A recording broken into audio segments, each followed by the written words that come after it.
Hello, everybody. Let's Hello. let's D&D it up. Right.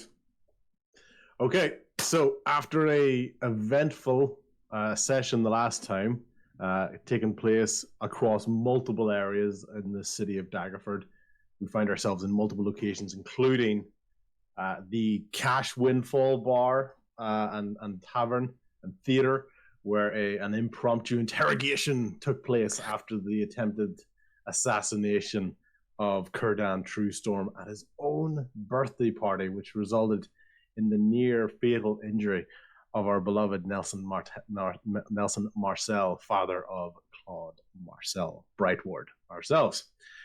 The other aspect was an action-packed chase across the rooftops of Daggerford, chasing after the assassin, which was recognized by Claude as his long lost friend, believed to be deceased, Niall, the elf, including some incredible shots from the ground and from the rooftop. Logan, in particular, just deciding, I'm going to take out both of his knees. He used to be an assassin until he took arrows to each of his knees and fell through a building and into one of the shipping yards, one of the shipping storage areas that a different one of the group had investigated previously in the evening. And also some confusion from Bo's part as he decided to use his brand new fancy loot that he won from our friend George that has already started to create a little bit of suspicion of just exactly what's going to happen here as this particularly chalice instrument has come into play.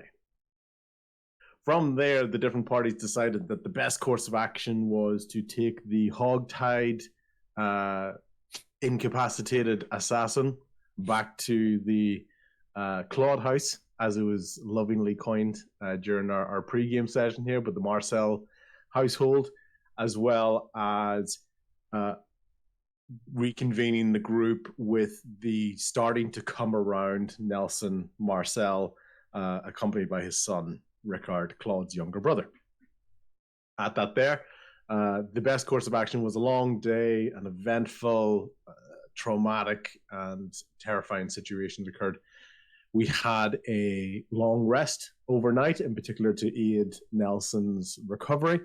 And the group all woke up the next morning feeling particularly worked out, strong, feeling a little bit fresher, and feeling that they've learned lessons from their experiences so far, to the point that if they were to describe themselves, they'd probably say they're at the 4th level of their adventuring lives so far.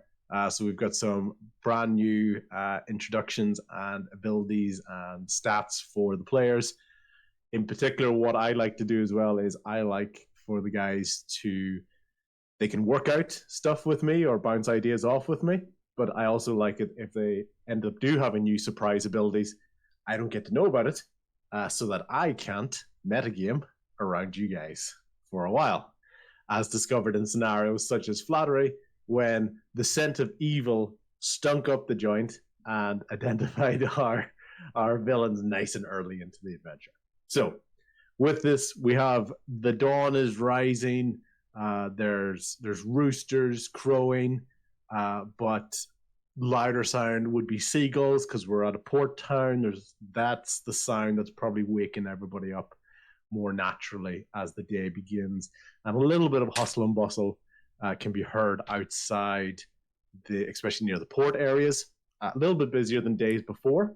There seems to be a little bit of activity going on in that area, as well as a little bit of excited chatter across the other side of town. So, whoever wants to begin, shout away, but the day has begun, and Ricard is the only one that is up at the moment, as he can be heard coming out of his father's bedroom, just kind of slowly closing the door behind him as he went in to check on his father and to make sure that he is feeling a bit better from last night's trauma. Did we? I was gonna say, did we discuss if the group that was at the I'm forgetting the name of the building. Ash Windfall? Yeah. Yep. If we stayed with the wardens there, or if we actually made a move to go back to the Marcel home. We definitely went back to that had been decided. You come, yeah. Okay, so then we would have brought the wardens with us. Right. I don't think the wardens would have gone for an overnight at the Marcel house. So what would we? The investigation went well, but little concrete information was identified outside of the impromptu interrogation techniques. So I think the wardens would have been very unlikely to just get up and go because, let's say, quote unquote, you didn't have much on them. You mean Cornelius didn't want to come over for belly rubs? Yes. No, he did not. He did not hear. The other wardens had heard of that type of depravity occurring in this group and decided to. All right, so we just. Yeah. So even though a murder or an assassination attempt happened, we just let the wardens walk. Is that what we're kind of saying? They also had to remove the body of Delilah Brunswick, as we know, who was killed during the attack. Mm-hmm. So that would have been one of the reasons they would have been particularly unlikely to go with you, because otherwise their fellow warden would have been just left lying on the ground. Okay, so as wardens, would we say that they have some kind of do they have like a couple soldiers that typically walk around with them, or that they could have gotten there to escort them back to their different places? Yes, let's say that was the case. Okay, perfect. Because especially in reaction to the death of Delilah Brunswick, there might have been a little bit of almost like a security lockdown type procedure kicked in. Okay, they would have been escorted back. All right, well then I'm good walking away from that situation. Come back to, if we were just like, oh hey, you guys almost got assassinated, you didn't tell us anything, go ahead and walk yourselves home. I'm sure it'll be fine in the streets of the city. That's what I was thinking that we just did. I was like, I don't know if that's how we handled it, but yeah. So if as some more soldiers came and we knew that they had a little bit of a protective crew taking them home, all right, then I'm fine with us having traveled back to the Marcels. We might have got back a little bit later than everybody else, but we still got in and just kind of Tommy just kind of crashed in the corner and went to sleep. Okay. So Tommy, are you waking up, or you're downstairs? You sort of crashed on a downstairs sofa or armchair? What do you? Yeah, Tommy would have. He would have had a decent sleep, but would have got up, and he's probably out front on the porch, just kind of leaning against a banister, thinking, "Oh, yeah. I thought we lost you for a second." Just gonna plug in my laptop. Give me 1 second. No problem. All right, so let's do a Tommy monologue. As the sun rises on the day, Tommy, no, just go into a 5-minute monologue to spare him what is thinking. And end of monologue. Oh, you missed a DM. I gave this beautiful, brilliant Tommy monologue while you were plugging things. Oh, here's 10 inspiration. It was as an apology. Yeah. That's such a Tommy thing to do. Yeah. Tommy's very much.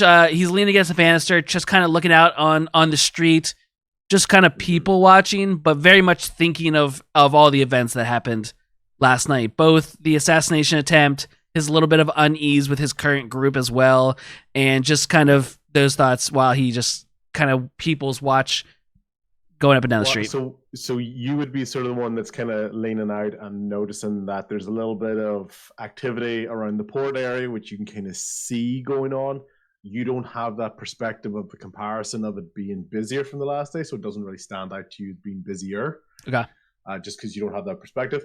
But also out probably a little bit further down, a couple of streets away, you can start to see a little bit of hustle and bustle, and some people kind of dashing away in that direction as part of almost the equivalent of like an early morning rush hour.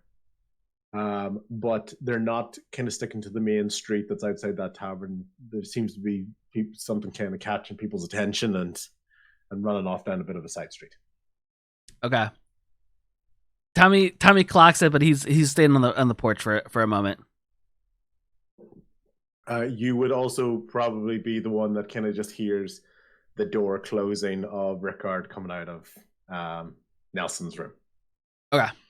Is there around like the front door? Is there any like windows, or is it just like a solid front door that I couldn't like see in? The front door would be pretty solid. Okay, then sort of the banister area you're sort of saying about. I almost kind of think of almost like the equivalent of like a French window type style. You can kind of lean onto it and you kind of look out to it in that sort of direction. Still out the front, so it's not quite the front door. It's more like slightly off to the side.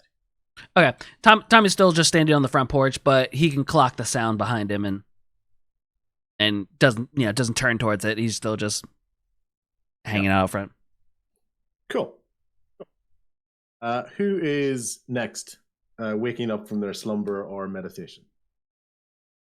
Vlad's probably already up and just like because he didn't sleep well, he's down in the holding or wherever they're keeping Niall. Yeah. So just pondering. The closest thing that you're going to get to a holding cell probably within your house would be the downstairs pantry, which is just off the kitchen. So that would be where you and Niall basically have been throughout the night. Did we Harry Potter him? Did we stick him in the cupboard? Underneath the stairs. Yeah. So it's almost like you call it the pantry because this is your house and you know it. Other people will be like, "This is a pretty nice basement," but because it's your house, because it's your house, you just call it the pantry. You're used to it. If anyone else walked in, goes, "Wow, this is actually kind of bigger than my apartment." In most cases, so it's just the pantry to you. Can I do any sort of? I'm wondering if I can do a check like either Arcana or Medicine, or if you have a suggestion just to like. Yeah. I don't know if this is like zombification or like what effect is at play here. Okay. Cool. Why don't you do both? Right? Because you're really trying to you're basically exploring multiple options. It's not like, in real life you don't only have time to just ask one question in this scenario. You've kind of been pondering this throughout the night. So I know these are going to be good rules by that reaction. So we're getting them out of the way early. Yeah. Okay. Arcana was a 7 and Medicine is a 3. Okay. Arcana's never really your sort of strong point anyway. You were probably looking for some of the more obvious signs of Arcana, as if there's like glowing emblems and any of that sort of stuff. Because there isn't any obvious signs, almost kind of storybook obvious signs of Arcana, you don't pick up on anything. When you check in for medicine, probably the only sort of thing you would know about is obviously more injuries and things. So you go checking for a pulse and you don't feel a pulse, but you don't know if there's no pulse or if you're checking pulse badly. Okay, one more thought I had. Yep. Can I think I want to use my religion because I'm actually strong in that. Can I look for the influence of a god, some sort of divine of course. interaction? So that one came out a little bit better. That's 22. Cool. What sort of sign? You tell me a little bit. What would it look like if someone was under the influence of a god, or if there is a divine religious ability involved in this? I would think that both being of the paladin persuasion, I could sense maybe an aura, maybe a tinge, kind of like when I smell evil. Maybe I can smell an aura or sense the aura. Yeah. So probably when you almost kind of focus in, almost like a mini meditation in this thing, probably the closest you're almost sensing is life signs. You're almost kind of tapping into his natural energy. This ability that with it being religion, is it of this world or is it of another world, etc.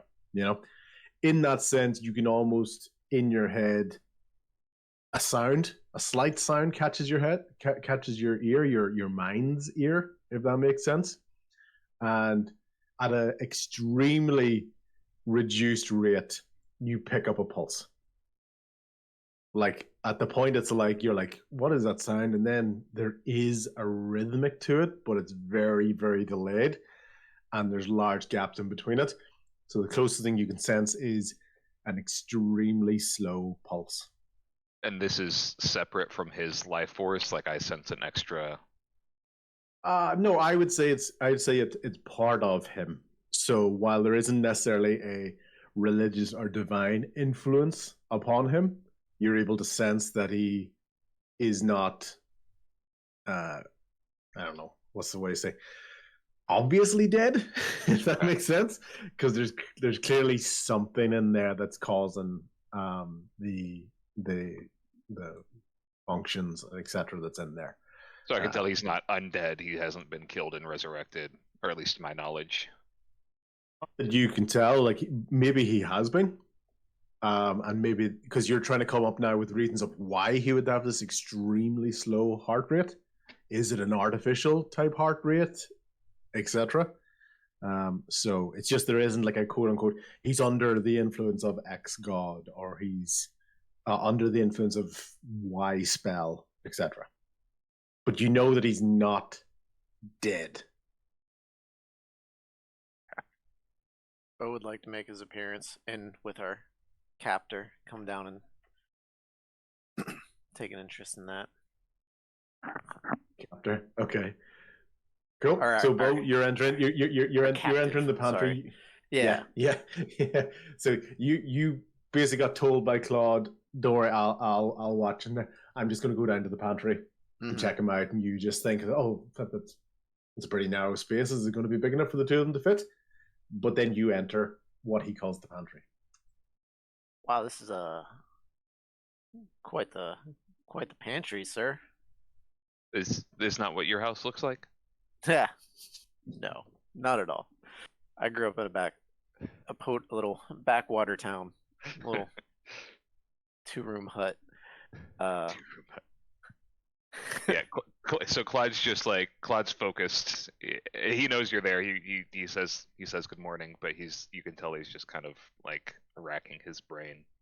If anything, Claude, when Bo walks into the room, that same sort of religious life force type investigation that you've conducted, in comparison to Bo, that's the real stark difference that's allowing you to identify this is what Bo's life force almost kind of sounds like, and then this other sound or intensity of it significantly less reduced with Nile.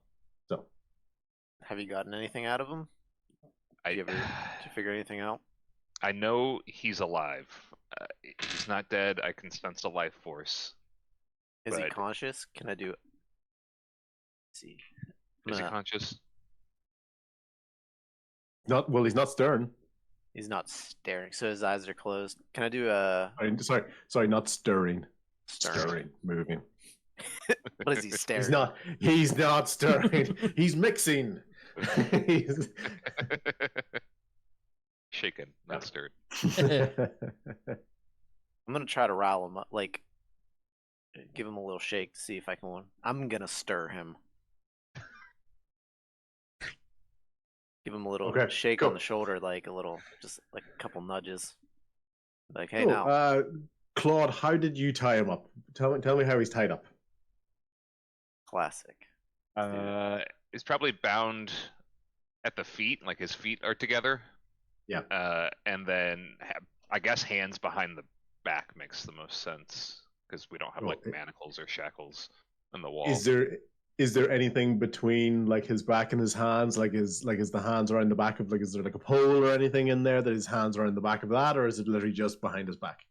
I would maybe the hand bindings and the leg bindings are tied together. He's not like arched, like they're not pulled tight, but just so that Is he on like a chair or anything? Is he just on the floor? Probably on the floor. Nice. 50 Shades of Claude going down in that room. Thinking on the spot, okay? Yeah, exactly. Well, it's a pantry, because clearly pantries don't have furniture. So, Bo, we don't know what your pantry is like at home, how much furniture is in there, but there's no furniture in here. and it's just he's tied on the floor. He's basically sitting down, maybe up against like a box or something, and his hands are out of your sight behind his back, and his legs and his basically thighs are tied together. Doesn't seem dangerous. I'm gonna go give him a stir. I'm not gonna do.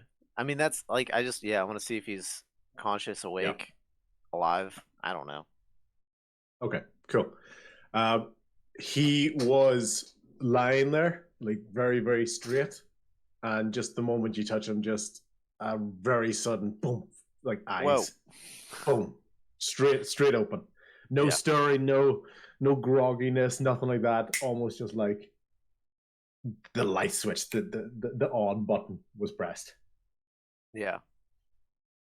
Well, but he's not looking at you. He's looking straight at Claude. Straight at Claude. Straight at Claude, but that's also, but you don't know if it's because it's Claude or if it's because Claude is directly in front of him and he was looking that way and the eyes are open and they're in that direction. Well, glad to see he's still alive. I think we checked his pockets before we took him in. Yeah, I got his daggers and his machete. That's right. Okay. Yeah. So who do you work for? Should we go into straight interrogation mode, Claude? Yeah, we might as well. Yeah, ask him questions if he's conscious. Yeah. Like. Ask away. Me? All right, sounds good. Oh, you started. Yeah. How's it going? I know a really good interrogator. He's upstairs. Hold on, I gotta. Boom! Da-da-da-dun! The glass breaks. Stone Cold Steve Austin Telemus comes walking in. No, tell if he walked in, would be like the glass would break, but then you just hear the bells jingling as his hat. Ding, ding, ding, ding, ding. Okay, cool. So, Bo, you basically want to start your questioning. Yeah. Yep. So now, what? I'm Bo. Nice to meet you.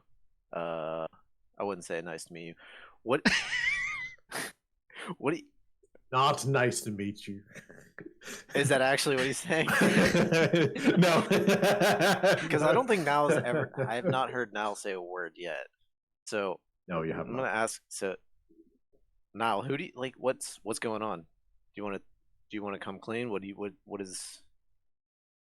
doing?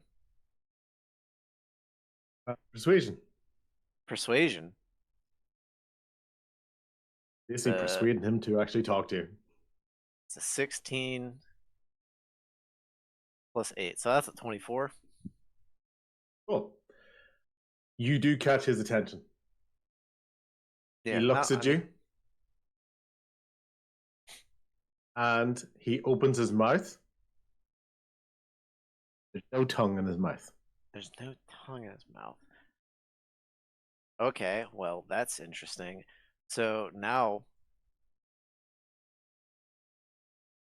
that I do that, as the DM, enjoy that interrogation. Yeah, well, check this out. Can Rian and Tobin walk in at this point? Of course you can. Yeah. So right at the moment that Niall's mouth opens and Bo is just looking into this gullet, this patchwork face, this gullet. There's no tongue in there. Teeth are still there, but you almost get the sense that there's almost like a random assortment of teeth. Yeah. In there. And right as you're about to react to that, Tobin, you can hear him come down the stairs, runs away very slightly from Rian just because now the smell of food's everywhere. Like, I was like, oh my god. Over every single box, everything that he's looking at, before he even notices Bo and Claude and Niall on the ground. So Rian, you enter the pantry. Good morning, everybody. We're just looking for breakfast. I don't know what's going on down here. I'm just like questioning this body on the floor and curious why you're staring into its mouth. Well, if you notice, there's not much in his mouth, and it's not going well because he doesn't seem to have a tongue. What's not going well? Well, can't really do much of an interrogation without a tongue. I mean, I might be able to try something, but I don't know if you have any ideas of getting information I out of think them. I can help out here. I'm gonna cast Detect Thoughts and touch his forehead, Niall's forehead, and Yeah. my other hand up to here, and yeah, elbow. Well, first I'm gonna wait and see if there's any thought here. First thing you Just like, so Rian basically, so Niall is still looking directly at Bo, hasn't even registered you at all. His mouth is open, there's no tongue in there, and you basically slowly approach. Rian has decided to never ever learn her lesson to keep touching stuff. And and the moment your fingertip makes contact with his forehead, you just hear screaming, like outrage, like incredible, massive amounts of screaming and noise, and things being shouted, and orders being given, and screams of pain, and different types of pain, and trauma and terror, and every so often you get little glimpses of Claude's voice, but like a slightly younger Claude voice in the background. But anytime something comes close to a happy thought, it's immediately replaced by screaming and sheer volume and a wall of sound that basically attacks your head, like, but just headache wise. Don't worry, you're not taking damage just yet. Just yet. Just yet. But that's what you get with Detect Thoughts. For Rian, that sounds like a Tuesday. I was about to say, like, I flinch a little, but I just wait and see if I can find anything in there that's useful. But it doesn't sound like there's any sort of order to these thoughts. Yeah, at the moment, probably the thing that's kind of catching close to you, because you still don't know the full sort of situation with Claude and who this Niall is. You have a little bit more of a can join the dots because you were there when you saw Claude have that moment of recognition whenever the assassin mask slipped off. So you were right there seeing that. So you've got a little bit of extra context in there. And obviously you've only known Claude for a little while, so it's more mannerisms and things that pick up on why this is a younger Claude voice in there. And you're hearing other voices like a very young Rickard, Nelson Marcel, but every time anything like that comes up, just screaming and volume and this wall of noise and terror and pain just overwhelms any of those thoughts. Yet on the outside, nothing's happening. That's probably as much of a juxtaposition for you. How are you? This is going on. Yeah. How are you reacting to that, Rian?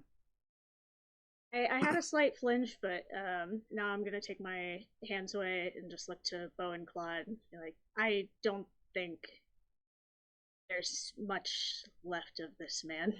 What was in there? What'd you hear? Rian just takes a moment to decide if she wants to give them traumatized again. Any sort of understanding that I know what this is, but just it was just he's been through a lot, is what Rian will say. But I did catch what sounded like, Claude, your family. Yeah, Niall. He traveled seems like with us. You know this man. Yeah, he traveled with us for years. He was part of our merchant guard. He's the reason that I became a paladin. I trained under him. This is not him. Whatever he is now, this is not Niall. It's like, did he say anything at all? Did you hear any thoughts? Any coherence other than that? He's just been through. He's in his own hell right now. I don't know that we'll ever get him back out. I wonder if so out of character real quick. I have, with this level up, the cantrip message, which I'm allowed to point my finger out and only, Yep. It works through magical silence, so I don't think you necessarily need a tongue to communicate with it, so I'm gonna try to use that with him. Yeah, very good. So I'm deciding whether I want to use So my loot or not like with it. It's like I created a human puzzle for you guys to solve. Very Yeah. good. So I'm gonna do it. I'm gonna point at Niall. So Niall, I'm gonna tell. All right, Claude, and I'm gonna try something now and point at him, and I'm gonna whisper it so they can't necessarily hear what I'm gonna say. Is just like, is Niall, you've worked with Marcel's. Just as you say the word Nile and you're about to cast that spell, you hear a little sound in your head that just goes jealous. And then I put my finger down and I'm gonna pull my loot out and I'm gonna point my loot at him. Like the head of the loot. Message through song. Strum. Yeah. And whisper, now you've worked with Marcel's and Claude intimately. They care for you. Can you tell us who did this? Like, who did this to you? Do you want me to roll my duel? Do. I want you to roll a 2d8, 2d4. 2d8. 2d8? Yep. Oh no. There's a lot of D4 before. You must have came up with more. No. There was always. Then I must have been wrong. That's 15. Never say that to your face. An 8 and a 7. Okay, fantastic. Cool. So in this.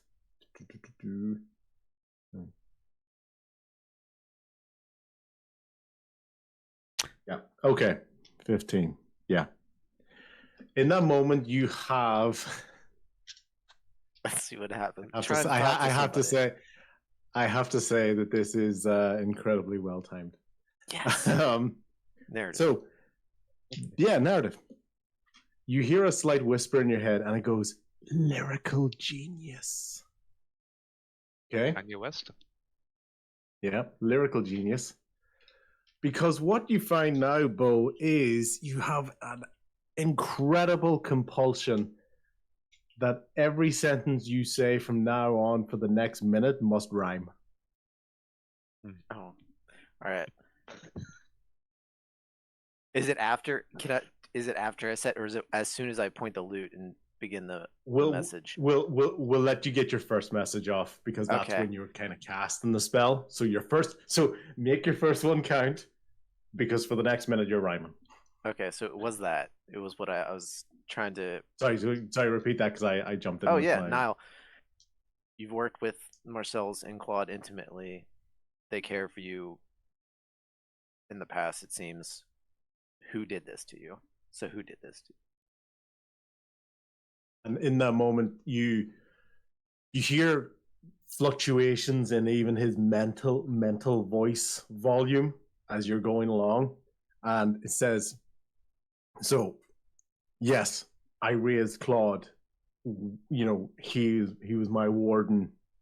We worked extremely closely with Cornelius Dramere, who is the head of the order, and on one training mission, Claude had decided and told me that he had confided that he was not going to be taking over the family business and was looking to dedicate himself towards the paladin life.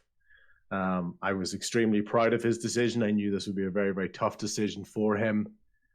And from there, I knew that he needed to start doing some more training on his own.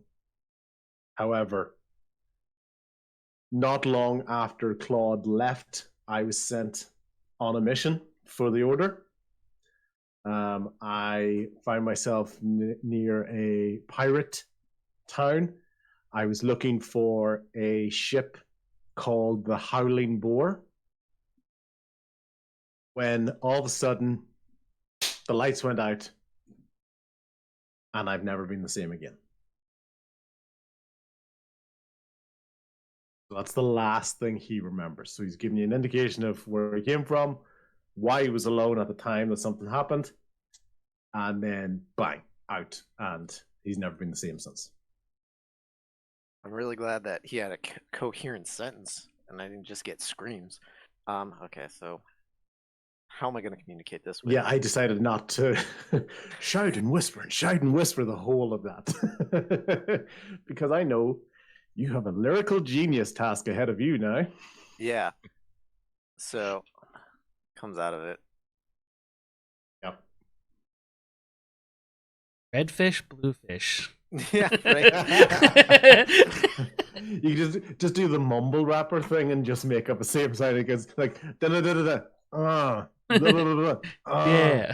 and just like yeah. Okay, any more questions, Bo? I hold on. So Sorry. this one doesn't have to. This one doesn't have to Okay. rhyme. It's The everything- next okay. one will rhyme with this one. Yeah, okay, because you haven't started yet. Oh, okay. Then, so he went to the Howling Boar. Just don't end your sentence with like orange or something. Right. Was the ship orange, silver?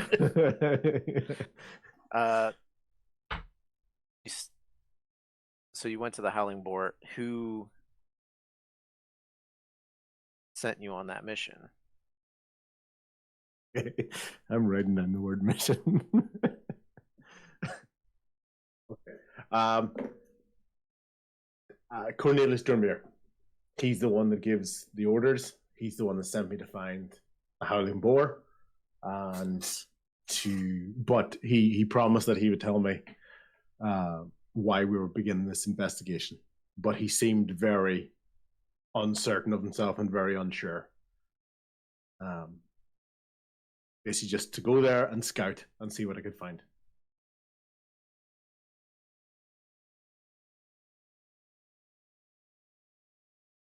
Was this a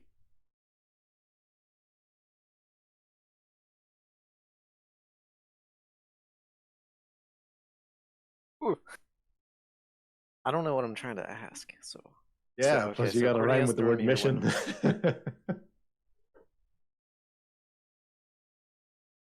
I mean, we've got a location. yeah. Oh, Well, Bo Yeah. has a location, but Yes, if he's going to not tell, as- but if he's going to tell anybody, the mission. he's got to yeah. find a pretty clever way to tell it. Well, we don't have the location. We just know he went to the Howling Boar. So he went I'm gonna- that's- looking for it. Yeah. And I asked him what the mission was. So I got to rhyme mission.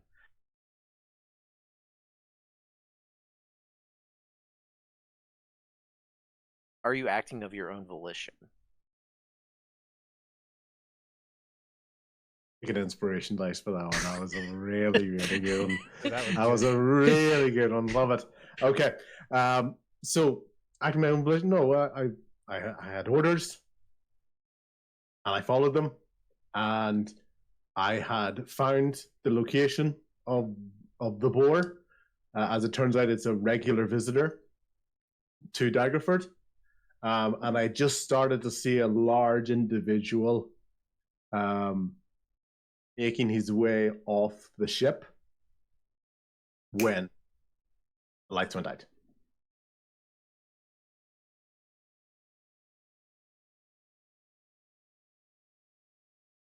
Niall, I appreciate your time. I will let you do rhyming in sets of 2, okay? So you don't have to keep rhyming with Yeah. mission. It's like Yeah. AA, it's like AA, BB, CC. You can do that style of rhyming. Yep. Okay. Niall, I appreciate your time. And I hope to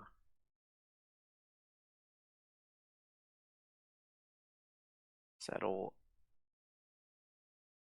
this.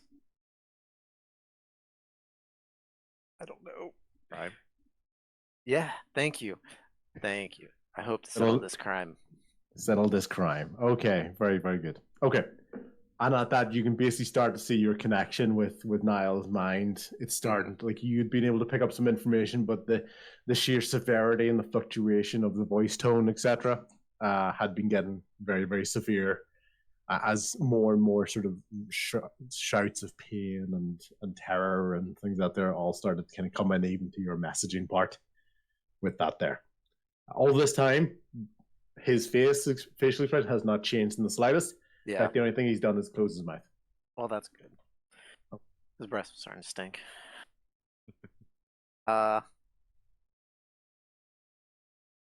This really makes our conversation fun, huh? Mm.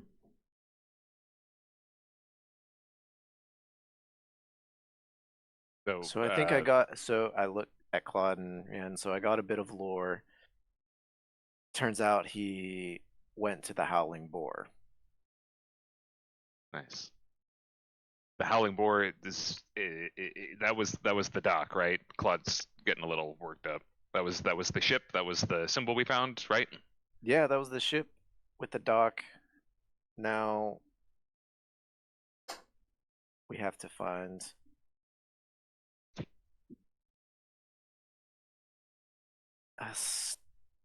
Feel like you're on the clock now? Yeah. I feel like I'm on the clock. I don't. That was the ship at the dock.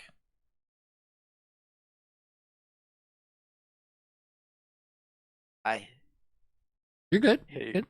I know. No, it's fine. Yeah, yeah, I'm not yeah. embarrassed. I just don't. I'm just. Yeah. Something with clock. Ship with the. Yeah. Well, Yeah, that's the thing. just say you're on the clock. You feel like you're on the clock. I feel like we're on, and right now I feel like we're on the clock. It's like we're gonna have to. I said it. I wasn't actually telling you for time pressure. I was trying to give you an out. Yeah, it feels like we're on the clock to find it. Yeah. Looks like we're gonna find that captain's cut. Never mind. Rian's just gonna give you a little side eye. Who? Or board, dock, clock. Bo. Yeah, okay, yeah. Oh, Bo. Yeah. Like, yeah, Like, yeah. why are we having a rhyming interrogation? You're pitching onto it. You started doing Claude, like that. Have you picked up on the rhyming, or are you too focused? He's too focused. If anything, it's just kind of like, yeah, it's like a rhythm in the back of his head. He doesn't really consciously. Okay. The Howling Boar was something that had to do with Tommy? He recognized it for sure. We should grab him. Bo, Tommy, do you want to go find? Talk to him.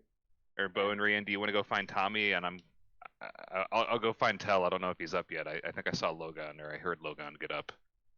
Bo gives a thumbs up. I can get up from the screaming earlier, and I'm like heading that way. I'll head in there. Claude's gonna go intercept Tell, or he's going to wake him up and probably hits him on the way. Is that all right? Not hit him, but runs into him. Punch right in the face. What's up? I'll bob and weave. Just in your sleep.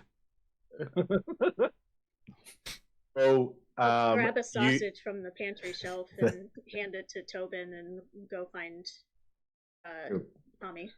Tobin's loving it. Rian, do you want to ask Bo anything before Claude leaves? I don't think so. No, cool. Bo, you no longer feel like you need to rhyme anymore. Great. Appreciate it. Rian didn't pick up the opportunity to really drop him in. Give me another rhyme. Rhyme for me. Rhyme, boy. DJ, drop that beat. Okay, cool. Claude, you've made your way upstairs. Tobin is excitedly eating away at a sausage that's been provided to him by Rian. Who did you bump into upstairs? Was it Logan or Tell? I was going to look for Tell, just make sure he was up and let him know what we had heard. Sorry, I'll wait. Go ahead. Good. Yeah. Okay, so Claude approaches Tell. He sees Tell's up, so he approaches him quickly and kind of in a hushed voice. Not because anybody's around or eavesdropping. He's just kind of intense and got a lot going through his head. It's like Tell. He's like, we got some hints about that howling boar. Boduk found out. He's trying to organize his thoughts. He's like, have you seen anything like that before? What happened to Niall? He's like, he's not all there, but he's not a zombie. He's alive. He's like, from a cleric's perspective, have you ever encountered anything like this before? I'm fine for you to give whatever answer you want, Tell. I can't remember like like based off of the discussions we have, like this is out of character. I can't remember if I would or wouldn't have. Yeah. So what Tel's most likely probably going to be thinking about is knowing that feeling of being imprisoned and interrogation and how that sort of pain and trauma that can come with that. A little bit of that flared up with him whenever he actually had the opportunity to be the interrogator in the last session. That sort of flared up a little bit for him, but nothing probably to the extent that you would be recognizing from Niall's situation, Claude. Yeah, I wouldn't say I know of anybody who's been controlled before. Okay. Claude thinks for a second. He's like, there's something else. I had a dream last night. I didn't sleep very well. Gods. Have you ever heard of a god called Horror? Yes, I have. Do I you consult know with any the god of wikis. wikis? What does that mean? What is that like? Horror is the Doombringer, the god of revenge. He yields lightning in one hand and a sword called the Hand of Retribution in the other. If you hear thunder, that's Horror.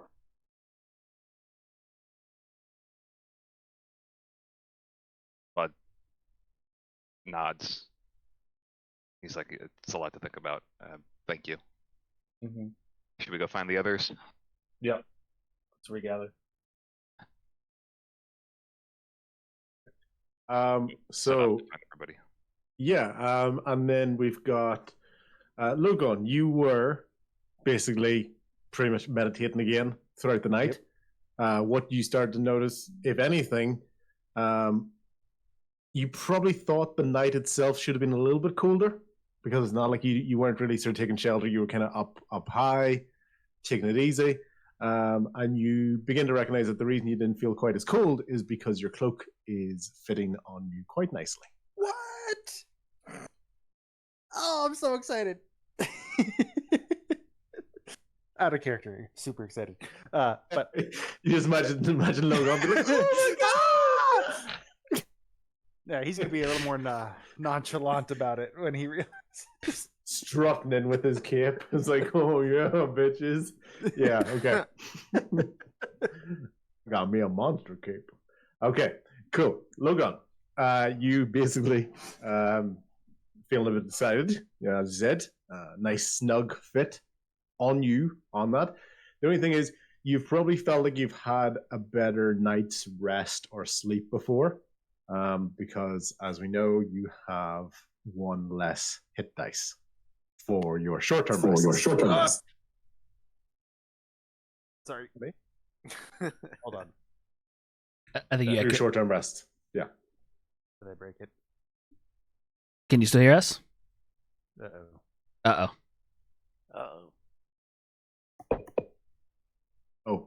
Okay. So we can he hear me twice? Can anybody else hear me twice? I am hearing you double, Okay. I think, through Logan. Unless he fixed Sorry. it. My headset came unplugged. Oh, okay. That's right. You're You were going through my laptop speakers, and then it was going back to the headset. You were actually jumping up and down in real life about your about your cape. No, Fantastic. sorry about that. The headset came undone. It's okay. That's fine. Okay, so what's going on? I missed a lot of that. If you were talking, I couldn't hear any of it. Oh, it's all right. We were just letting you get back sorted. That's fine. Okay, so basically, as you come down, you've got a little bit of a swagger about you because the cape is looking at fitting you quite nicely. You probably got a little bit of a look around you. You know, you see Rickard come past. You're hoping that he'd say something quite nice about your cape, but he's really distracted and he's walked past after checking up on his dad. Maybe you're a little bit disappointed. He didn't say anything about your cape and how well it fits you. But basically, as you're coming from, so you were very high up in the house and you've just come down all the stairs. Rickard has just walked right past you. Rickard's making his way over to where Claude and Tell are standing.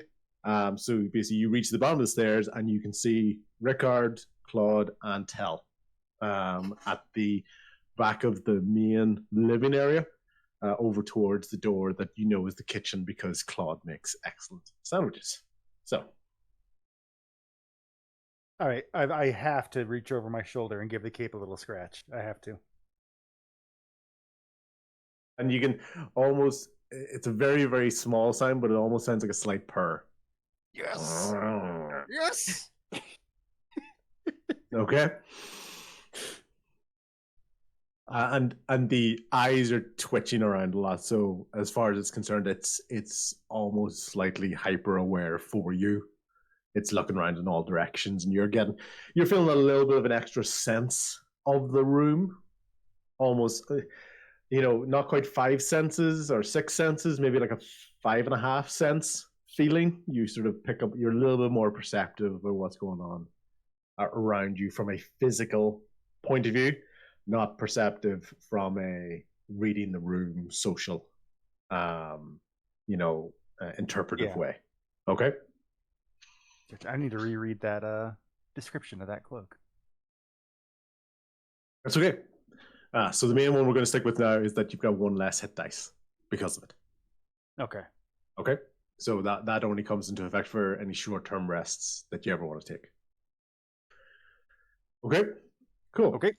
Logan, you're down the stairs. You give the cape a little bit of the cloak a little bit of a scratch, a little bit of a purr, and you see Rickard walking over towards Claude and walking over towards where Tell is. Okay. Do you want to join them, or do you want to maybe go over towards the balcony area, see what's going on outside, look for anybody else? What do you think? That was actually my thought before you even mentioned it. Was I want to take a look outside? Classic Logan. Get up high, see what's going on, surroundings. Tommy, you're still over at that basically sort of balcony kind of entryway. You didn't actually move, is that correct? Tommy left. So while everyone was doing their thing, he was having his thoughts, and like I said, he's still in his he's a little upset with the group kind of thing, and he kind of does I don't gotta wait for them. So he heads down to the dock to see. He's looking for. He heads down for the commotion, but I'll wait till we get down to there. But cool. Do you acknowledge the cloak on Logan? Tommy on the way past. Tommy was standing outside the house, front porch area. So I didn't see anybody get up at all. I've already gone, so I haven't seen anybody actually awake. I heard the door click of Ricard coming from upstairs, but I never saw anybody. I didn't see anybody else get up. So let's say in that sense that the same with the timing between Rickard coming out of the doorway, walking past, and Logan coming downstairs. Logan is almost getting to the bottom of the step as he's seeing the back of you basically leave the front porch stairway out the door. Okay. So Logan, you've got that. You obviously you've seen where Tommy's going. You've seen where everybody else is. Do you have a preference of what you want to do?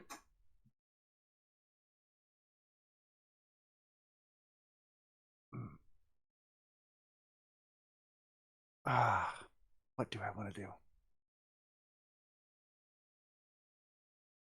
So I'll just go ahead and rejoin the rest of the group. Actually, that's gonna be easier. Yep, sounds good. And Tommy's way off that way. Okay, fantastic. Logan, Claude, Rickard, and Tell. We're going to come to that group at the moment. Claude, you see Rickard coming over towards you. He's looking a little bit distracted. A little bit tired. The bags under his eyes are a little bit deep. One looks at him, goes, "You too? Didn't sleep?"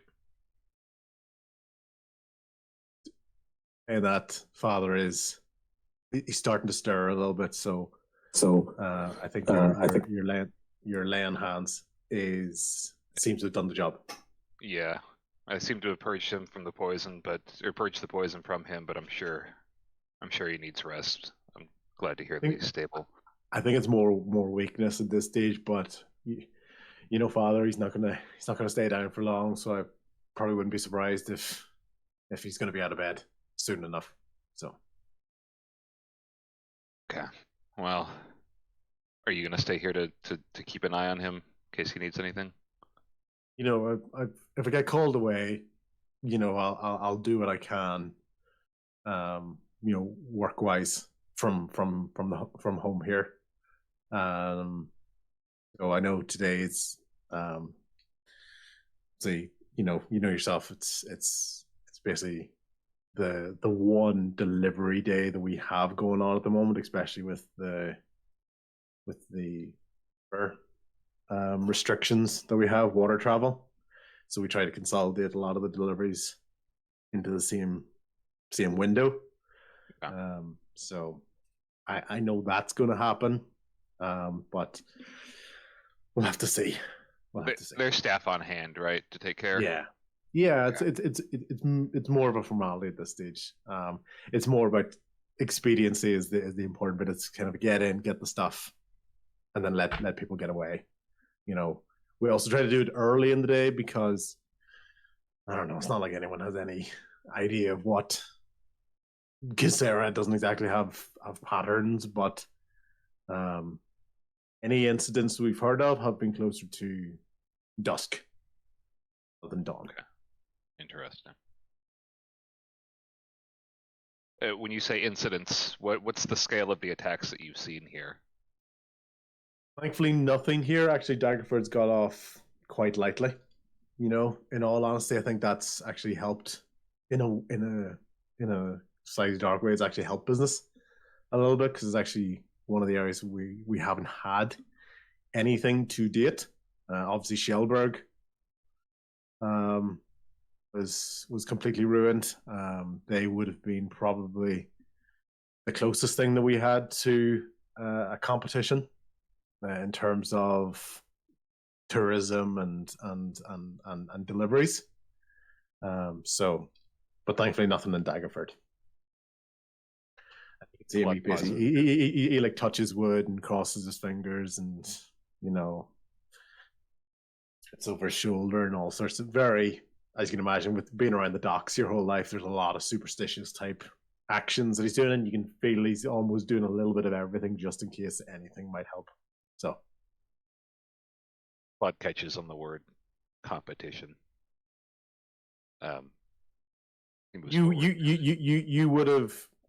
You would have known of or thought of Shellberg very much as another destination. You probably might not have used the word competition. Yeah. Or thought of it in that sense. We went down to the pantry to interrogate, to investigate, to check on Niall. Rian couldn't find anything in his head, but Boduk came back with the howling boar after reaching out to him. It's the same thing we heard at the dock yesterday, and Tommy knew something. It stuck out to him. Has anybody seen him? Mid-sentence, the room shakes a little bit.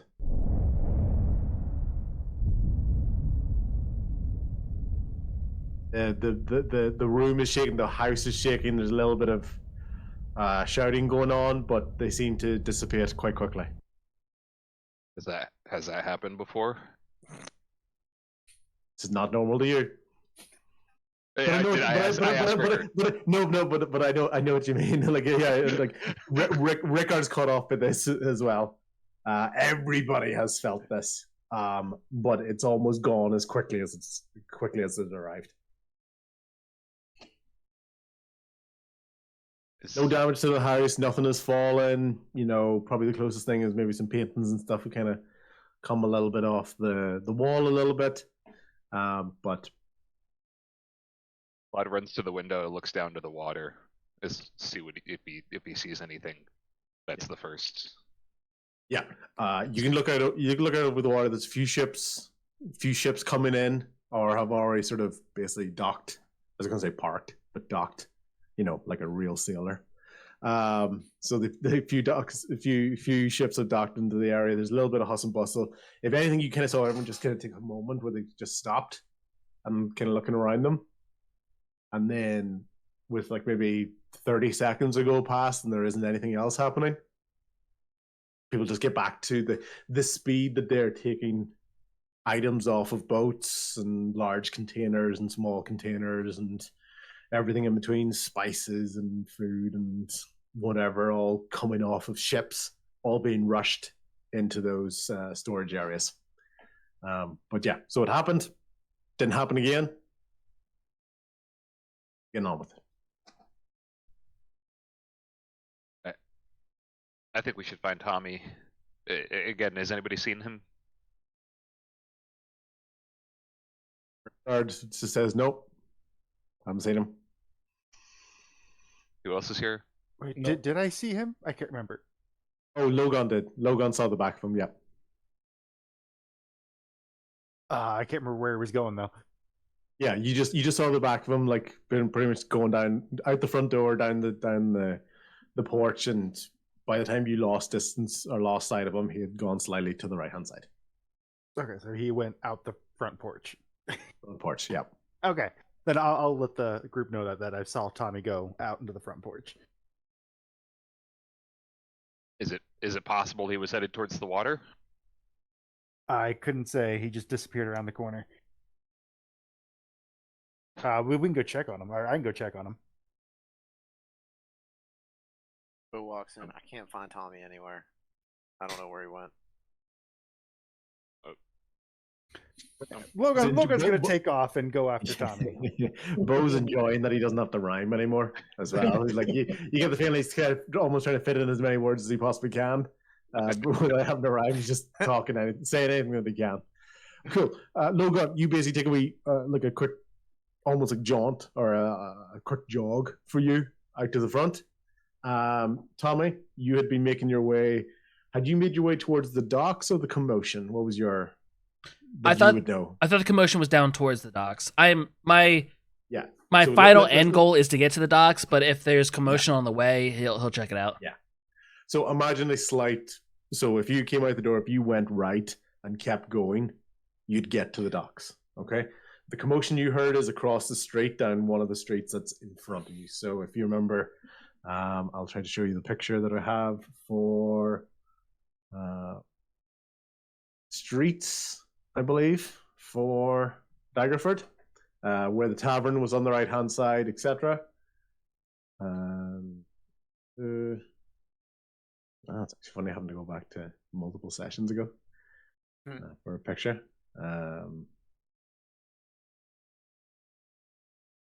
I can't find it quickly. Don't worry, So, my yeah. editor will put it in. Bing. Yes, that's fine. Yeah. I also want a nice rumble effect for the screen for earlier on. I'm sure you Rumble already thought of that. effects. Yeah, cool. Okay. Yeah, so Doc down to the right hand side, but if you were going to the commotion, you'd have to cross the street and go down one of the alleyways. Yeah, Tommy will head towards the commotion. He's just looking for an excuse to kind of just be out and walking and. Okay, cool. As you start to make your way towards the commotion, you're starting to hear more noise and more voices, and if anything, the voices sound a little bit rhythmic. And you start to hear almost the equivalent of a chant. You can't pick up any words yet, there's still a bit of a distance, but you can go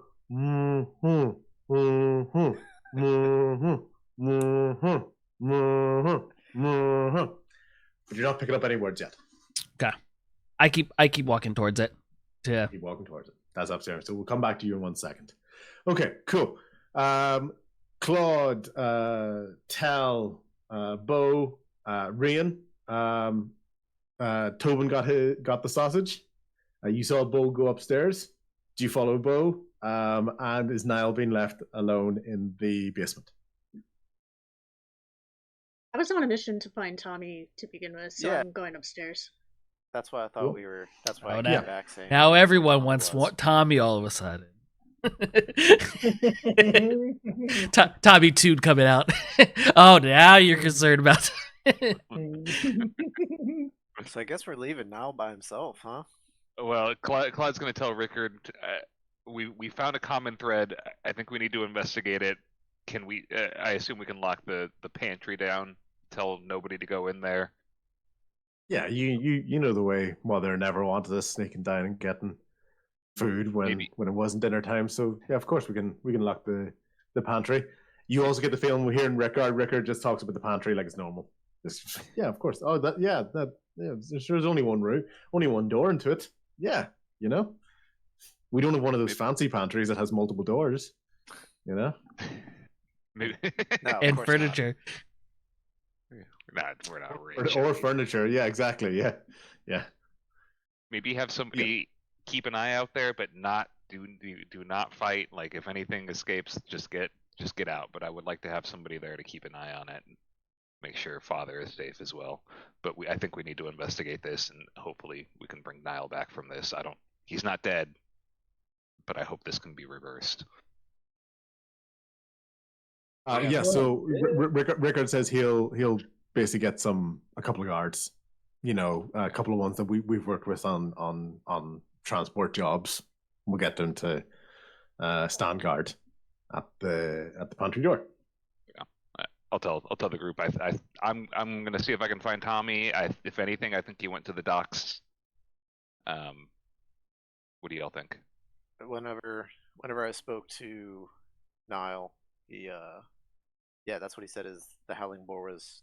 He didn't tell me where to go, but that's where he said that his mission was at the docks. That's the last place he remembers.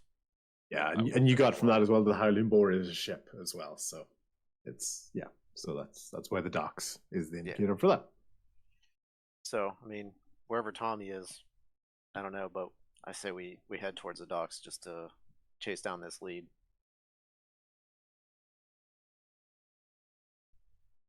Claude makes for the door and see if anybody else is on their way. Coming. Ding, ding, ding, ding, ding. Yeah, exactly. Yeah. Okay, fantastic. Is everybody leaving the property? Okay, everybody's leaving the property, and everybody has the intent of going towards the docks. Yes. Is that correct? Cool. We're all coming for you, Tommy. Yeah, they're all like, this is the most excited the group's been. Find Tommy, right? Tommy, on the other hand, is across the street down an alleyway on the other side of the road. As he's making his way towards this, the chanting becomes clearer. You're picking up a few words, a few more words, you know? And you're basically picking up the word no is being used multiple times. So it's no, no, no,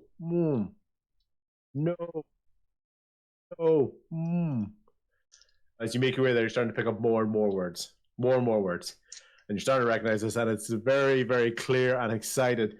No or no more. No or no more. No or no more. And you see our minor friends have gathered together in sort of a makeshift, like an old style plaza. There's lots of buildings around that. There's a grass area in the middle, and a rough stand has been created. Okay, so like a stage, a rough stage has been created, and there's a wooden pole in the middle of this, and from that there's a noose on this, and around the miners, and on his knees in front of them is none other than Curdan Truestorm himself. And Beauregard is leading the charge of what's out. He goes, we have been treated like, the dock workers, they get all the preference.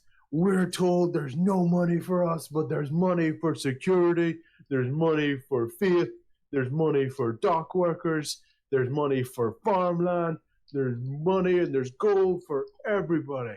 Everybody but us, the Earth Shakers, the Earthquakers, the miners. No. Basically, just rabble rising. Yeah. Okay. Have they drawn like a crowd around them? Oh yeah, this is like rush hour. Is like, whoa, okay. And look at this. And have they the shake that was felt? Is it prior to this or after this statement is made about Earthshakers? Yeah, so the Earthshakers part that happened already. So okay, the rumble had happened. Okay. And then these guys have basically, you get the feeling they've almost kind of just picked up where they left off. Regardless if it is connected or not, Tommy in his head is connecting that they were the cause of the whatever the shake was. He is leaning against a building and kind of taking it in. He hasn't stepped forward to stop. He's kind of trying to see where this heads to. Yeah. Today's entertainment is public lynching. Okay, fantastic.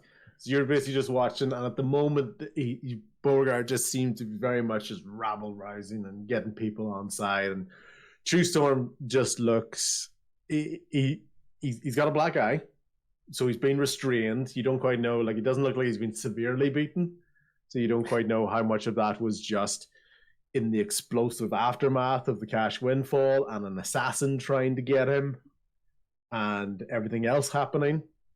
So you don't know how much of that is that, but he's basically on his knees. He looks tired, and there's this very makeshift joinery job of a noose. Okay, fantastic. Right, the rest of the party going out towards the docks. Okay, in the distance, you start to see something. Across the water, everybody's activity has really picked up pace. But from your angle, very, very briefly in the distance,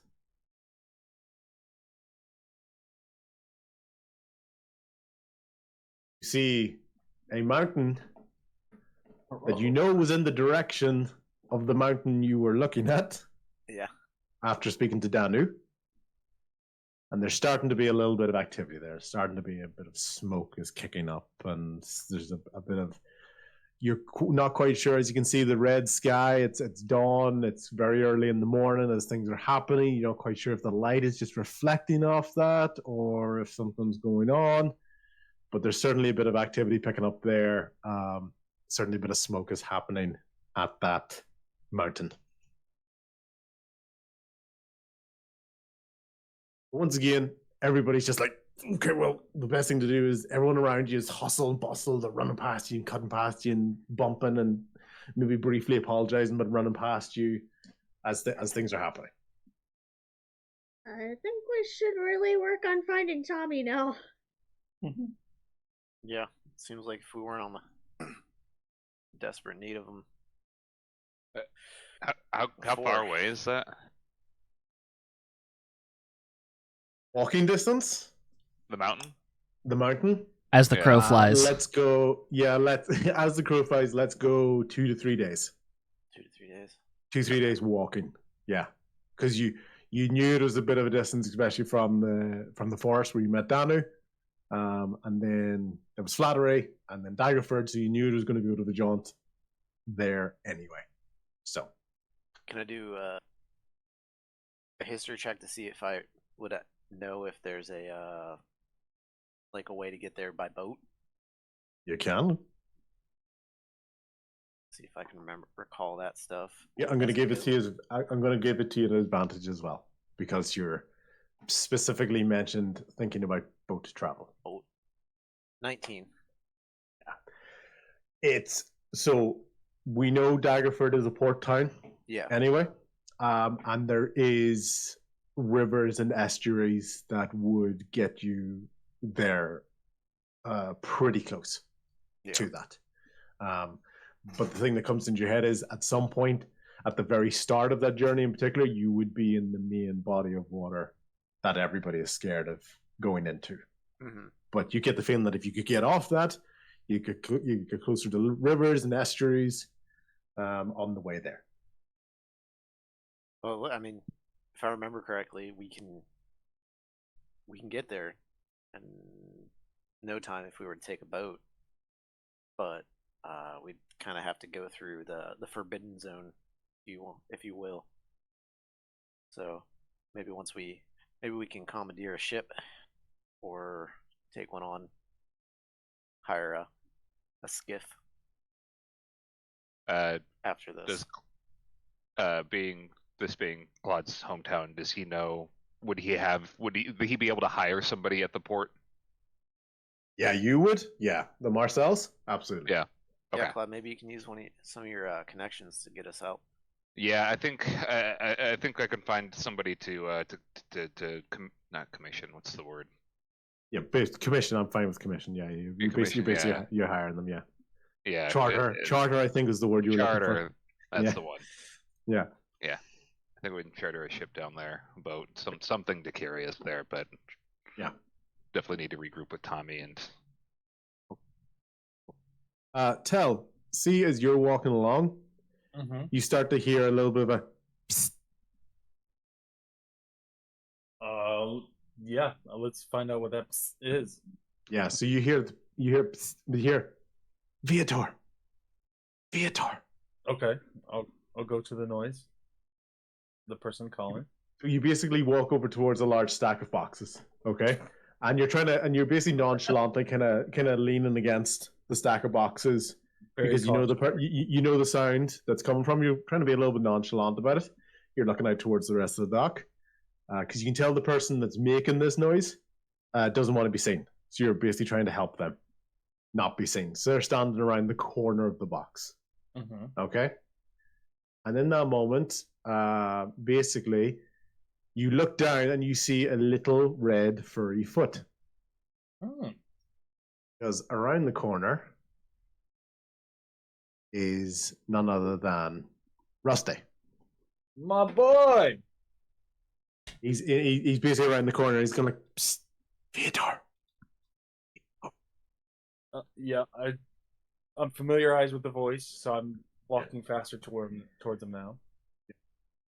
So the only other indication somebody else would have of the box is a little bit of smoke coming from behind the box. He still got that. He still got that really, really good cigarettes that he likes. That nippy, that feline nippy cigarette that he likes. Because it's a delivery day, so you're probably going to get good stock if you come into the port on this particular day.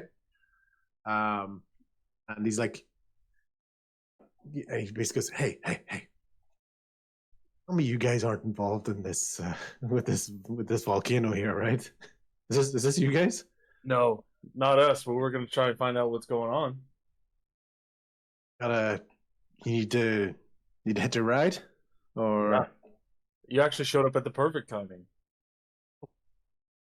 Well, as you can see, it was pretty perfect timing for me as well. I was like, I'll go give him like a little dap him up a little bit, give him a hug.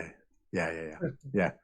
You see that when you basically dap him up, you can see like his belly kind of just rubs a little bit up against your tunic.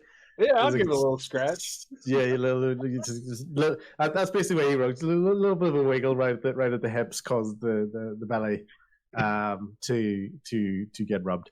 But then he catches himself because he was enjoying the hug, and he catches himself and goes right behind the box again. So yeah. So it's good. It's good to see you too. Good to see you too. Yeah. It's good. It's good. It's good to see you too. It's good to see you too. I got some guys here, and we were just picking up supplies for Magville, and do with stretching my feet a little. Nice. Well, we need a captain. We are going on an adventure. Would you like to join us? As you're asking that question, you can see that he's really distracted. Like, he is talking to you, but he's really looking around you. It's not quite a twitchy look around. You can tell he's searching for something. Okay, and then I'll ask him, what are you looking for? What's going on? Nothing. It's just no. It's good to see you guys. Good to see you guys. Yeah, good to see you guys. Just let me know when you need a ride, because I think we can move. I think we can get around a little bit quicker than some of these bigger ships. You trying to run? No. No, no, no, no, no, no, no, no. Hey, if you're wanted in this town, you're in good company because I am too. I haven't been caught yet. When you say that, like you get these looking around, but he kind of unconsciously touches around his neck and around his wrists, almost sort of instinctively. He's not trying to tell you anything or looking at you, but that's kind of that's the only thing sort of that he unconsciously gives away. Can I give him my old cloak that I had before? And he's like, my yeah, bells. yeah, it's So he goes, he takes the cloak, and he kind of he takes a look at it, and if anything, he has a brief wee look around. And he goes, and he just takes a sniff. He goes, that's Viator. And he goes to put it on. The only thing is, when he tries to put the cloak on, it doesn't cover his ears, so he has to kind of push his ears back underneath it, and you can tell that the ears are really sort of like propping up underneath the hood, so it's a lot more pointed than it is whenever you've got it on. But it looks well on him. It's a little bit big for him in terms of length because he's not as tall as yourself, just being the tabaxi that he is. Yeah. But it's still a good fit. I'll look at him and I'll just say, "You look ridiculous," as my bells jingle. I take after you. I take after you. It is your cloak after all. And so just let me know when you want to go. When you want to go, yeah. Mm-hmm. Yeah. Okay. Can I bring him to the group? Like, say, "Hey, we got our captain." Well, you can tell he's not going to come out from behind the box. Okay. So I'll he's like, go. You can tell him. Just just let me know when you need me, okay? I'll keep it on the DL, guy. Yeah. And he kind of looks at you when he says that, and he kind of like laughs briefly, but then the eyes get really serious, as something has caught his eye. He's not twitching around anymore.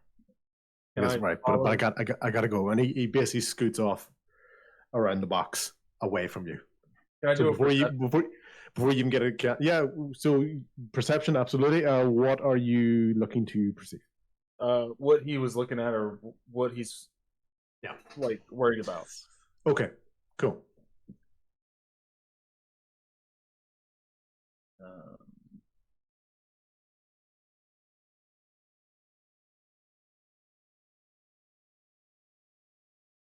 Well, no, okay, 9. Yeah, not quite quick enough to you. If anything, you get the general direction being towards the dock area, but you don't know if it's the collection of ships that are docked there, if it's the storage areas, if it's somebody in the crowd. You only have a very, very general direction that you're looking in before he scoots off. Okay. Well, I'll dismiss that completely. I'm gonna go back to the group and tell them that I found Rusty. Rusty Okay. Dusty. Rusty. What's he doing here? Where is he? Yeah. I don't know what he's doing here. He said he was getting supplies, but he seems very worried about something. I just don't know what it is. Did he Not run very off already? He's behind some boxes. We'll keep this on the low. He seemed a little worried to be out in public. But he said when we need him, we can just go find him. I know where he's at. You know how to get, like, he's going to be behind those boxes the whole time? That's a great Kind of a question. flare. You look towards the boxes, and there's a little bit of smoke coming out just from behind the boxes, but that little bit of smoke is moving. It's a little bit. It's a little. You can see a little bit of a trail. It's not. So you won't see it forever, but you can see a very slight trail of where he was. At least where Tell was. So That's good. Well, at least we know we have somebody in the we can Howling trust. War at the dock and see if Tommy's there. sorry, Rian, what was the question? Should we see if yeah. the Howling War Yeah, is yeah. docked and see if Tommy's there? Yeah, let's go check it out first, and then we can come back and grab Rusty. Oh, yeah, If anything, Rusty, we should be able to meet somebody down at the docks, right? So either way, I guess we'll find him. Yeah, should I go back and like ask? Hey, how am I gonna find you? That's sounds like that ship has sailed. Yo. No, get out. Get out. I make it But, rhyme. Yeah. It sounds like Rusty found you. Oh, Kinda, true. Yeah, I'm maybe. sure he'll find us when we need him. You think Totally. anybody would find Tell in this crowd, based on what he's wearing? No, I blame right in. Yeah, I think anybody who knows what Tell looks like, but even the fact that he was calling him Viator, from when you guys actually met. So Yeah, I forgot that. yeah. Okay, cool. Tommy, how is the entertainment going for the evening or the morning actually? Tommy was standing there and waiting to see if it progresses. If this is for show or if they're looking to actually hang True Storm. Yeah. True Storm. Cool. Roll perception, please. Perception or investigation, whichever one's higher for you, and I'll give you clues based on that. Nat 20, baby, for a 23. Cool. Perception or investigation? Perception, please. Perception. So what you're perceiving that when you hear Beauregard talking is that a lot of his points now are starting to get repetitive. Like he's kind of saying the same stuff, and you can kind of see him looking around a bit and pushing it to Storm, and he sounds like he's making demands and demanding to speak to somebody, and if we don't, we're gonna you see that he's going up there. Yep, that's it. If we don't get our stuff, he's definitely going up there. And it's kind of getting repetitive, and you're not getting an indication that he the bluff could be called. He's certainly not got a negotiator's face about him. If anything, you also remember as well how impressionable he can be. When people suggest things like explosives to him and stuff, he's kind of ready to take. He knows he's almost been accidentally thrust into this leadership role as opposed to being an actual leader of people. All right, then Tommy from his position kind of calls out, "It's not going to get you what you want," and he kind of waits for a little bit of the crowd to kind of turn towards him and they kind of make an alley between him and Tommy, and Tommy will kind of walk up and be like, "Killing this man is not going to get you what you want. You think in this city, if you kill someone of this stature, that you're going to just be able to go back to your job, that your family is just going to be able to continue to live here?" And very, very putting it into his head that if it's like, you kill someone of this stature, you're also done. Your family is also done. Anyone close to you will no longer be a part of this city, whether they cast you out or hang you in the same way. And he's like, if you want justice, you're going to have to go through whatever this city's system is. Tommy more thinking of like a court, but I don't know if there's court or whatever this city has. So, I get you. So he's trying to point him more in the direction of, instead of kill to get answers, go through whatever system there might be. Though Tommy doesn't have that information. At the same time as is boisting this, I'm gonna cast Mage Hand, and at the top of where the rope is actually connected, by Mage Hand, I want it to undo the rope, but still leave it over the top so it looks like it's still strung up. Yeah. So if they would go to that direction of trying to hang him, the rope would just fall loose and not work. Cool. I'm going to basically kind of react that in a couple of different ways. Yep. One, you're going to do either persuasion or an intimidation check, whichever one you choose. You're going to do that with advantage because of your nat 20 perception. So you've picked up this. So everything you're saying has been fueled with this knowledge that you've picked up. Okay. And absolutely, and the Mage Hand is working away. So this score as much is to convince them or intimidate them, as well as distract the crowd and the other miners from your Mage Hand, because it is a visible little hand. I'm almost thinking like a Mickey Mouse sort of blue glow kind of hand. You know, it's not invisible. It is something that can see. So it's got to be able to distract people, or you've got to be able to distract them while that's happening. Okay. With advantage. Oh no. 8. Hey, Can okay. I rolled 4 twice. can I give him my inspiration? Can I give You're not there. inspiration? No one else is around me to help Oh. me. So 8. Okay. Man, It is. dude, that was I such a am. good speech. Sorry, so did you? Did And that's the thing. so did you say- Tommy is Yeah. Did you- saying a lot of words, but doesn't have the information to back. I don't know if there's actually Yeah. a justice system here at all. So he's just saying a lot in the hopes that it's convincing. Okay. I'll play along with that because I absolutely agree with what Bo was saying. It was really good. It's really well thought out. I promise you, I was going to do this anyway. Want to see what the rules are. You are getting an inspiration dice with that. So you get a D6. Okay. It's your last chance. Yeah. So A 6. So 14. Excellent. Okay, cool. The miners, basically like everything else, like all those miners in the background, the fact that they put Beauregard in charge, you can just tell they're looking for somebody who actually knows what the next step will be for that. So 100% he's focused on you. Beauregard has come to the front of the stage where you are. He's talking towards you, and no one has noticed that the mage hand has loosened the rope. What you did notice as well is that when the mage hand was up there, even when it was altering with the rope, the makeshift noose and hanging stick post, whatever you want to call it, it was very rickety. Okay. Like the entire thing is rickety. Like even when Beauregard's walking towards you, there's a bit of a creak and stuff. So these are miners; they're not joiners. they've made something, and it's just about holding up. So as Tommy started his conversation, he did a hand gesture that looked like to the crowd. That was him casting his mage hand.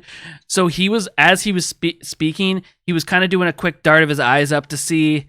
And when the mage hand did what I wanted, he'll kind of end the conversation with, "That's something that you need to choose." And when he closes his hand, mage hand disappears.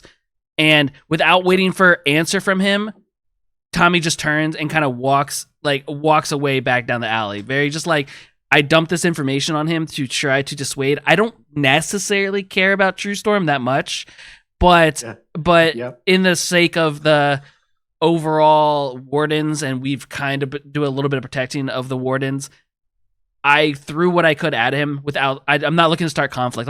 Tommy's not willing to put his neck on the line for True Storm, but he thinks he did enough to convince him. And rather than continue a conversation back and forth, Tommy leaves it there so that maybe the crowd will also kind of jump onto what he said, and then Tommy makes a walk away because he's trying to go towards the docks. Okay. As you're making your way towards the docks, basically you're covering the plaza, the distance of the plaza.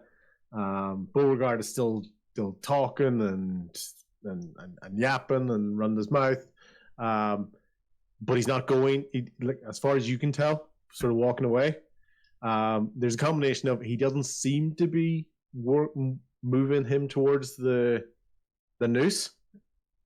But the only other thing you hear before you leave the plaza is a little bit of a hey ho ho hey ho of people being pushed out of the way at the far corner of the plaza. So say if you were entering from this corner of the plaza, this corner of the plaza, you can hear a little hey, what the hell, what's the big deal? You know, and people being pushed out of the way.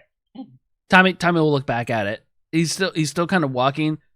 I think it's more of making sure no one's trying to attack him. Like one of the miners are suddenly breaking off to try to come after Tommy or something. So he will glance back at it. Okay. You're seeing people being pushed out of the way by a figure in a relatively long black coat with a very, very determined movement pattern straight towards the stage. Okay.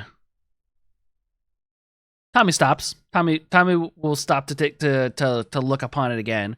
Hasn't moved closer. I would say he got to like the edge of the crowd and closer to like an alleyway and has turned around. Okay, cool.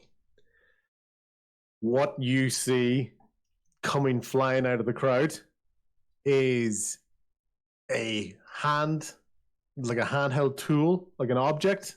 You don't know what it is. It's been thrown towards the stage. It just missed Beauregard and hit the hanging pole, and that pushing figure is increasingly determined, making its way towards the stage.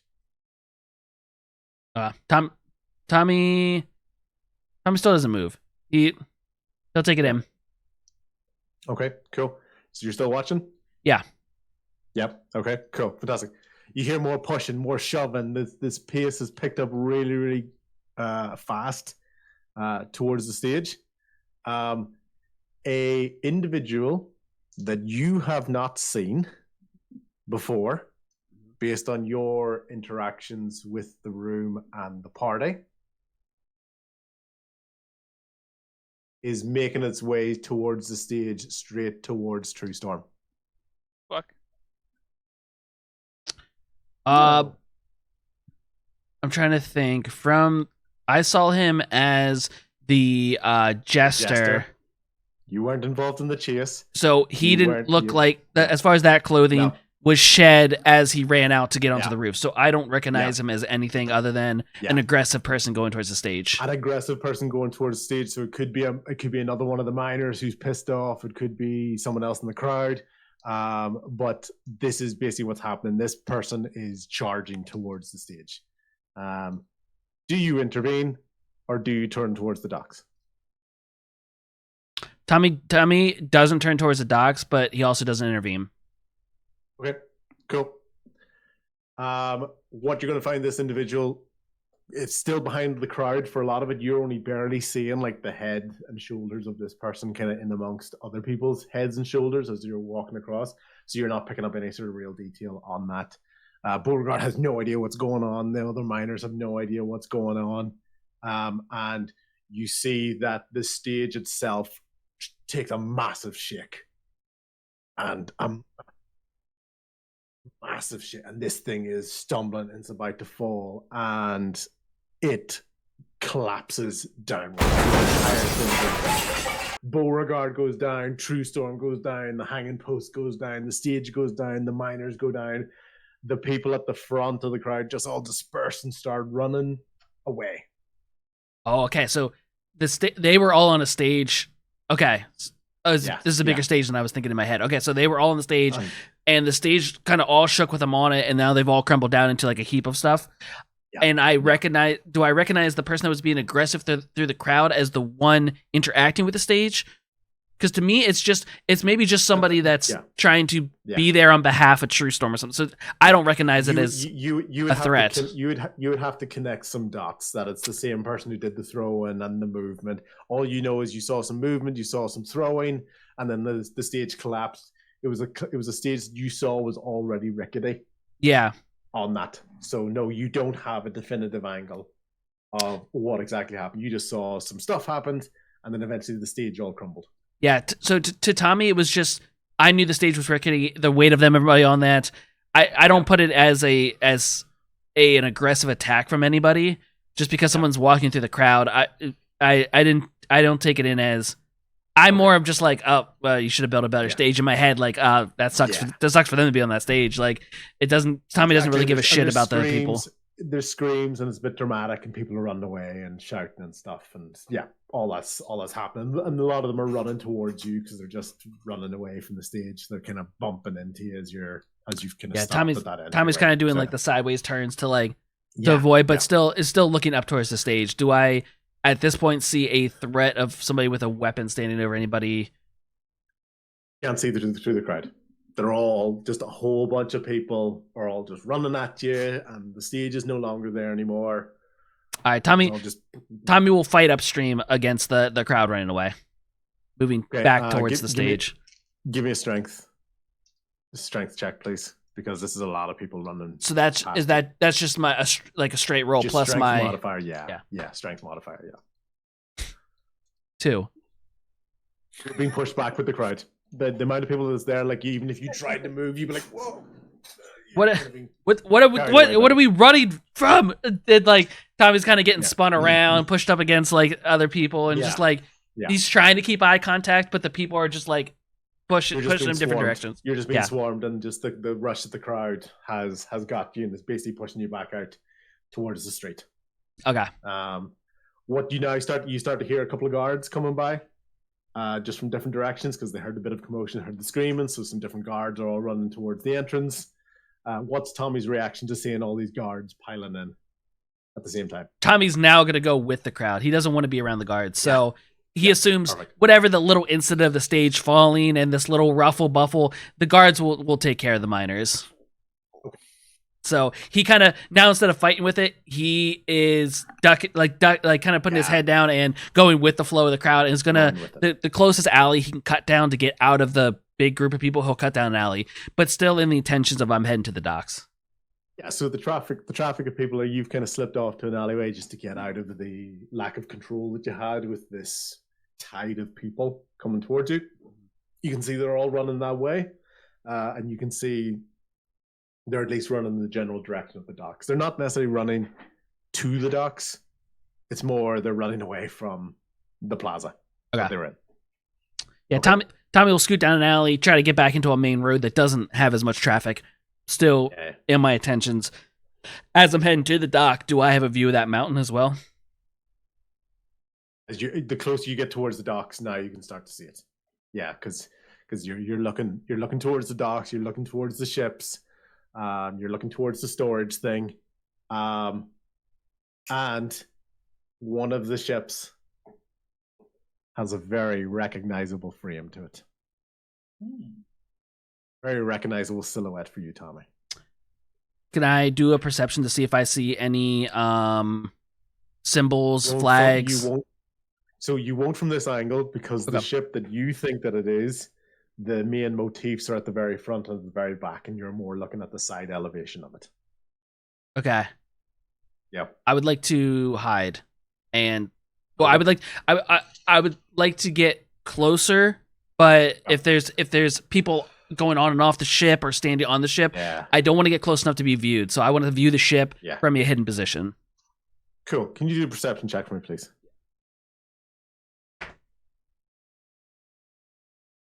Uh, 22. Cool.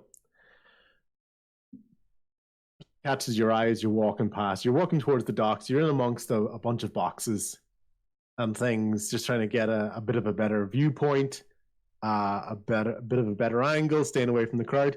And you went, was that Rusty? But that image is gone like a flash. And was that down an alley, or I saw him going towards the ship, off the ship? In amongst the boxes that are sort of stacked, and like crates and things that are stacked along the side, you can see he's making his way towards the edge of the water. Okay. Which would then kind of circle around and bring you towards the ships. Okay. I don't make any call out or anything to him. I just recognize it. You just have that moment. He's like, "Is that Rusty?" Yeah. And then he's basically gone almost as quick as. My focus is back on the ship. I'm trying to recognize either dock workers. I'm trying to recognize if there's dock workers, if there's crew on that ship, if I recognize any people on the ship. From your distance with that same thing, there's a lot of hustle bustle on the ship that you're looking at. Yeah. You can see the corner of a recognizable motif on the back of the ship, a badge that you would recognize. You can see basically one half of it. And as this hustle and bustle is happening, quite a large individual of a silhouette. So it's still morning, quite early dusk, so it's a little bit of light, but it's more sort of silhouettes and things. Not only have you recognized the silhouette of the ship, the silhouette of a large individual is walking along the deck and making his way towards a gangway. Towards the what? Gangway. So Okay. like the thing that goes down off? ladder come down. Yeah. I'll do it. Let's say it's 100 yards away from you. You know, so it's like it's and it's relatively dim light. Things are going on.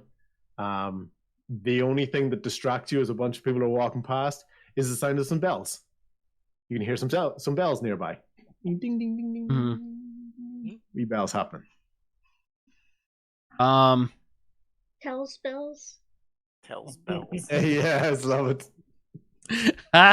I'll Take all of the inspiration dice. do it. And then get back into Rian mode. Okay. Um, tells bells. Rian mode. Yes. Yeah. Tells bells. Yeah. Perfect. Okay. I want to. I'll do another perception check if needed. I want to move closer.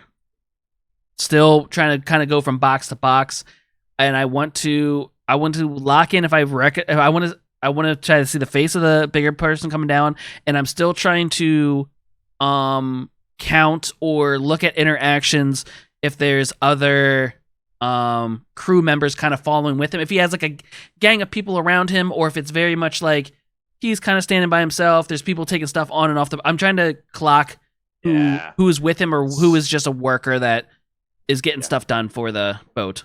So this large individual that you're seeing, still very much the silhouette. You don't get the feeling that anyone's talking or interacting with them. It's a lot of busybodies around him. Okay, I'm gonna Tommy kind of I can do a stealth or whatever. Tommy's gonna maneuver around shops, around crates and whatever to get within like 50 feet, 30 to 50 feet of where he is kind of walking or commanding or whatever. Yeah. Okay, that's fine. Stealth roll, please. 15. Yeah. You get close enough to the point that you don't think that anybody has noticed you, but what you have noticed that as this larger individual is coming down the gangway, he is being followed by 4 very large individuals now. Tommy will just observe, just kind of figuring out if they are coming. I guess he's trying to clock if they're leaving, if they're coming or going. Are they loading up the ship for stuff? Are they taking stuff off the ship? I'm trying to figure out if he's coming into town or if he's just getting things ready to head out of town. Cool. I'm gonna leave Tommy to basically investigate that as it happens. Mm-hmm. Okay. Rest of the group: Bo, Claude, Rian, Tel, and Logan. These are all in there together. You still don't know where Tommy is. You've heard a little bit of commotion. You heard a little bit of a crash, but it was a bit of distance, and maybe might have sounded like 2 carts kind of bumping against each other. It wasn't a particularly large item that fell apart, and a little bit of hustle and bustle as people were kind of running past. But you're already in amongst a large, busy dock anyway. What do you want to do? So if I recall, wasn't Niall trying to make his way back to the dock last night, Claude, whenever we were chasing him? That's the direction I was headed. Maybe we should. Logan? Yeah, should we head back towards the warehouse that kind of caught him in? Maybe that's where the ship would be. The warehouse we followed that prisoner to. Also, I don't know if it was the same warehouse. Yeah. Same general direction, I assume. It's So as the- good a starting point as any.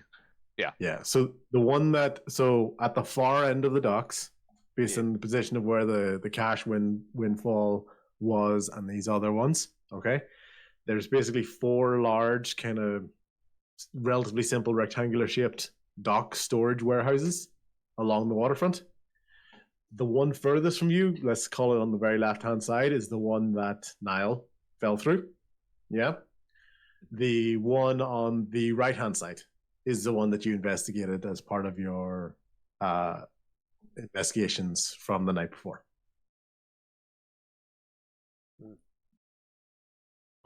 Okay, so they're opposite sides. No, they're basically all in a row. So Okay. the far end of the docks from you, because all the ships are boarding on your right hand side. Like imagine it's basically like the docks. So imagine like you've got all the ships here, and then you've got a bunch of docks in a row over here.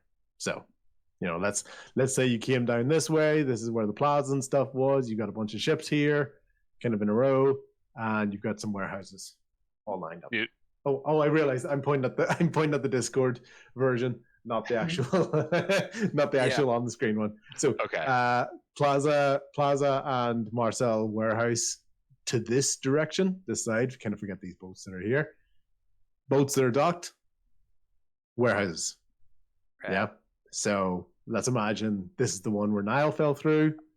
These are relatively large buildings, not to scale. This would be the one that you would have investigated. Cool. Okay, I see. Can I do Can I an check the- Are we there? No, you go ahead. Yeah, can we? Is that where? Can we go there? Do an investigation check. Sorry, you know what, Claude? You just say whatever you were gonna say. I was just gonna do a perception check on see if any of the boats looked out of place, or if if any of them, because I'm still looking for the Howling Boar as well as Tommy. Do we see any symbols that stand out on any of the ships that are docked? See? Sorry? Can we roll? Oh, sorry. Sorry. Yeah, sorry. Just get an idea of what the question was again. Sorry. Yeah, sorry. So we found the boar symbol at the warehouse. Do I spot it on any of the ships as we're approaching the docks? Am I close enough to see like the docked ships and like call out any symbols? Yeah. So you are, and there doesn't seem to be anything. So I've kind of got it that you're making your way towards these warehouses. You're looking at the front of these ships, Mhm. and there doesn't seem to be any sort of an indicator on the front of these ships that would differentiate them. There's no names on the front. There's no motifs or anything on the front of the ship. They all just look like large ships, pointed that way. All right. Yep. Yeah, I'm thinking. I guess That's where you can kind of metagame what I was saying there, but it was very particular what I was saying. So it's from your angle. Okay. And that's totally understandable. Cool. I think the warehouse where we actually like investigated would probably be my focus. I assume Niall was probably heading towards that one, even though he didn't fall into that same one. Yeah, that'd be my guess too. Would that make sense? Okay. As you make your way towards that warehouse, you do see one, obviously there's a lot of hustle and bustle going about, and a small group of men, one individual leading 4 other individuals behind them, just passes you guys in the group.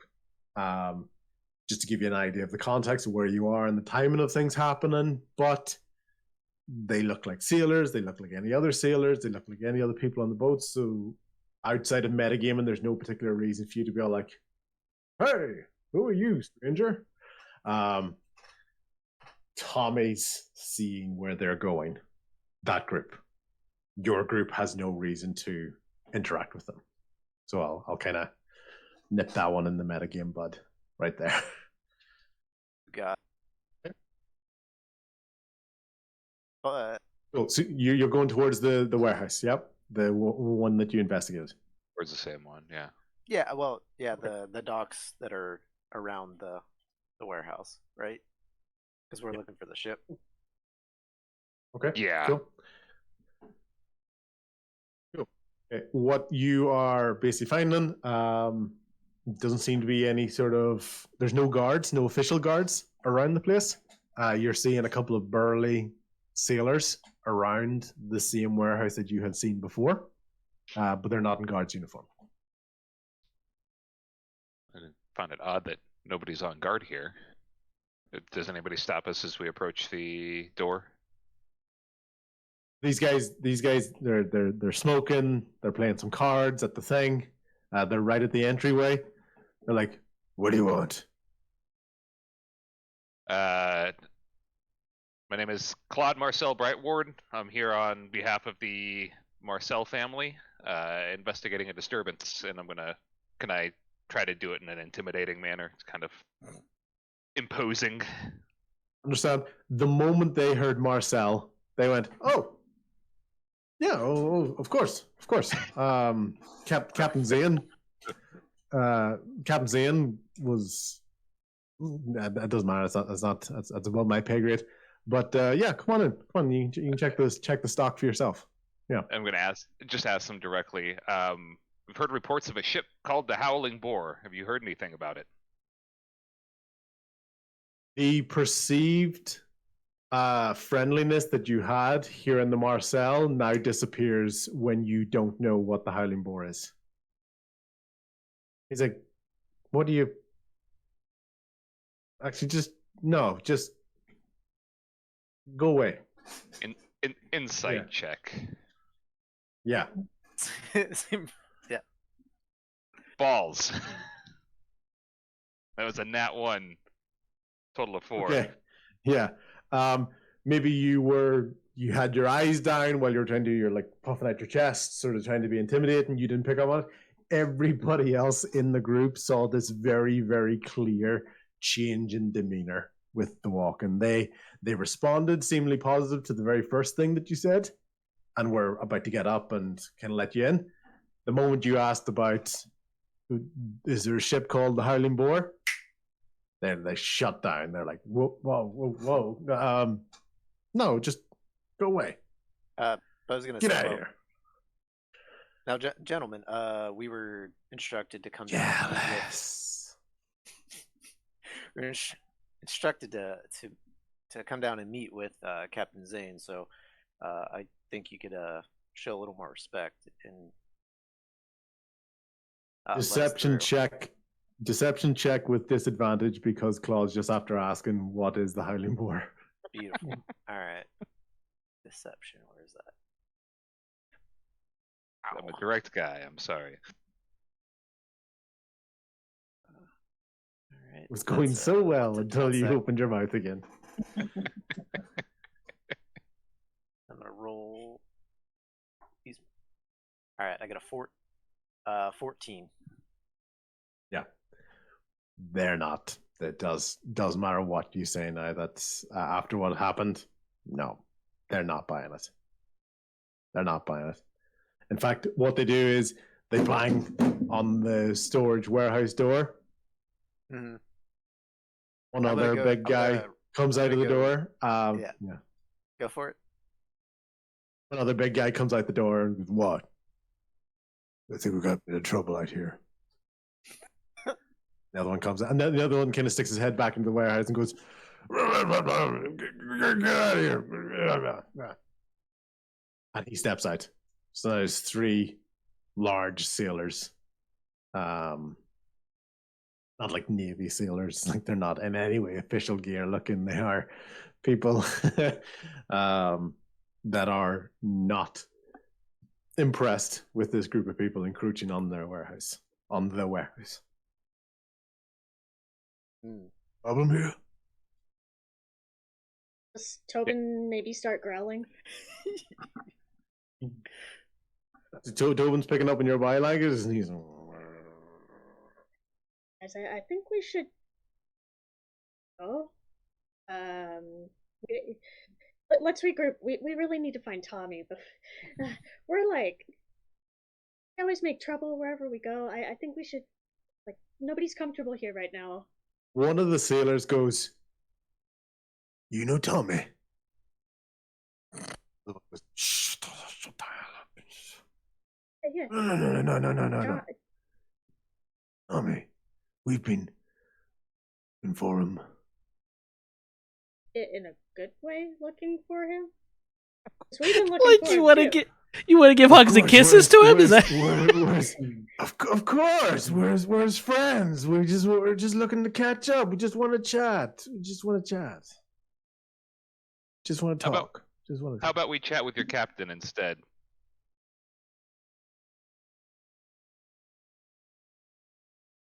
Do anything you choose, Mr. Marcel, if that is even your name. But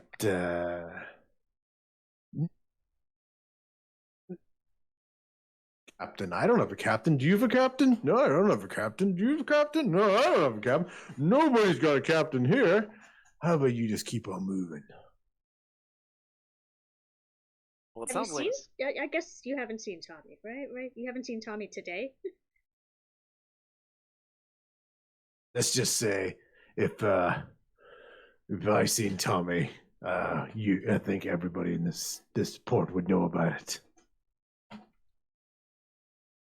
Who should we tell him is looking for him if we find him first? Tell him his good buddy. All of his buddies, all of his friends, they're looking for him. We miss him. We miss him so much. Well, where do you know him from? So we need a little more to give. He's a very sociable guy. I can't just tell him some friends. Yeah, he's got a bit of a mouth on him, doesn't he? He kind of doesn't know when to shut the hell up. Yeah, we're talking about the same Tommy. Kind of like the look of your dog. I was kind of wondering if I could have him. No, Yes. he's my service dog. He's bonded to me. This is. I appreciate it though. He's a great dog. He's great. If you change your mind, or by any chance we come to an agreement, no, I think these sea dogs could use a little dog of their own on the high seas. Yeah. Well, I'll keep it in mind. We'll let Tommy know that you're looking for him. Guys, we should go now. And I start trying to drag, like Claude by the shirt back down. Real away. quick, who do you sail with? What ship do you sail on? Got a lot of nerve talking. I thought you were looking to speak to the captain a second ago. I was. I still am. I just want to know who you were. I thought who he you work didn't with. even know what ship that he was looking for. Oh, we know what ship we're looking for. You ask a bunch of questions for a bunch of people who have no idea what the hell they're talking about. Definitely, we don't know. We should go. Yep, we should shut up and leave. Sounds Not like- convinced you know how to look after a dog properly either. Maybe for the sake of animal protection, we should be the ones looking after him. Claude puts his hand on his sword. What's your name, asshole? You're looking. It's a pretty looking sword, and it's Mr. Asshole to you. We'll tell Tommy and Mr. Asshole's looking for him. Yeah, you tell him that. You tell him that. And this is my friend, Senor Asshole, and Monsieur Asshole. You guys brothers? But there's actually. Asshole in 3 languages. All right. You're Yeah. Would you like to meet some of our other family members? Get a bit of a reunion going? Fuck this guy up. Because there's quite a few of us here, and just bangs on the warehouse door again. And he looks over towards one of the ships and goes, "Hey, guys!" And you can just see he's trying to get the attention of somebody on a ship. You tell what way he's looking, but not exactly which ship that he's looking at. Is So, the door open? are we going to have a family dinner? You're looking at me like you want to dance. Real quick, DM, is the door open at all? Because I know he came through the door. It's closed? No, he shut it behind him again. Okay. So this one in particular is just staring down. Mr. Marcy over here. Is it Marcy? Marsha? I don't know. That's a pretty shiny looking shield you got there. I was just think that might be nice enough to look after me on the high seas. What do you think, huh? Do you think Marcel, but you don't look like a literate bunch. know what literate means, but I do know what an ass kicking looks like. Do you know who controls the trade in this town? Oh, I think you don't know who controls the trade in this town. Are there any guards at the dock? Are you asking Mr. Asshole? Or are you just saying asking out out of character. No, I'm asking out of character. I'm You asking, the Mr. Asshole? loud? Is there any guards around? No, there's no guards around. No guards around. Like compared to other times you've been at the docks? Mm-mm. They're not. Rain's starting to get annoyed, and little bits of lightning are crackling at her fingers, and she's a bit confused by what they're trying to lead us through with talking, and looks at Bo. It's like, Bo, whatever that rhyming thing you were doing earlier, Can you translate what this is going on? It sounds like no, I can't. It sounds like While this is going on, Tommy, you watched 4 figures get off the boat, walk back towards the direction that you had came from. At the same time, you start to see a little bit of activity happening at the far end of the docks at the warehouse. And you can see a little bit of a standoff happening. You can't quite see exactly who it is. There's a lot of people in the way. It's still early dawn, so there's only a little bit of light happening. Where do you choose to put your attention? Okay, so the group of 4, or well, 4 led by the bigger gentleman. Yes. Are they still 5, like group of 5? Yeah. Are they still kind of close to like what's that called? The plank thing, the gang. No, they walk past. So they walk. So we know from the story that they walked past already. The group that had Claude and everybody into it. They've made their way across most of the dock area. People are kind of getting out of their way, but not necessarily like parting the seas in front of them. Just people are kind of quickly getting out of the way because it is 5 pretty large individuals making their way, and they are walking with purpose that you can tell back in the direction that you had came. Okay, then I will see, they walked past me, they have their backs to me. I will I'll kind of start by like sneaking I want to get within like 30ish feet of them, like. Yep. And as I do that, as they're kind of walking down the dock, I will step out from behind my box. So I'm from the boxes or whatever I'm behind. I'm still behind them, and out loud, I'll say, "Of course you survived, you fucking sea snake." And I will shoot my pistol at him. All right. Roll initiative. Oh, damn. that's good. Miss Tommy. That is an 11. Okay. Are we all rolling initiative? We're going to at least one round is going to happen before that, just in terms of reactions. Okay.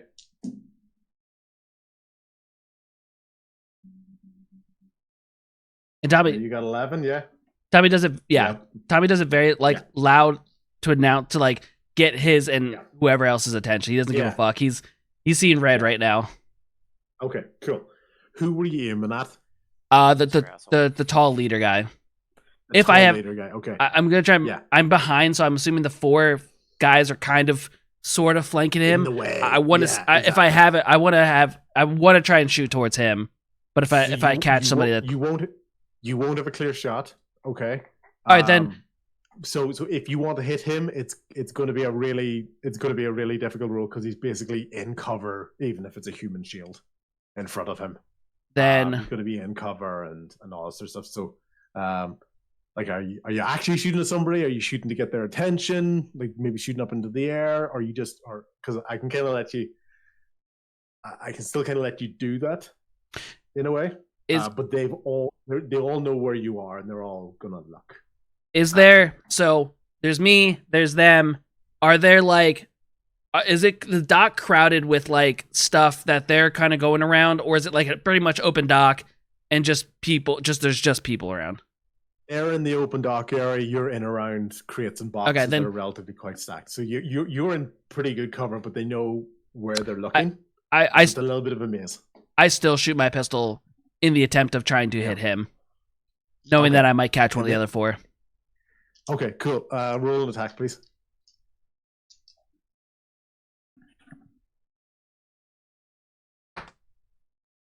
Fucking bitch.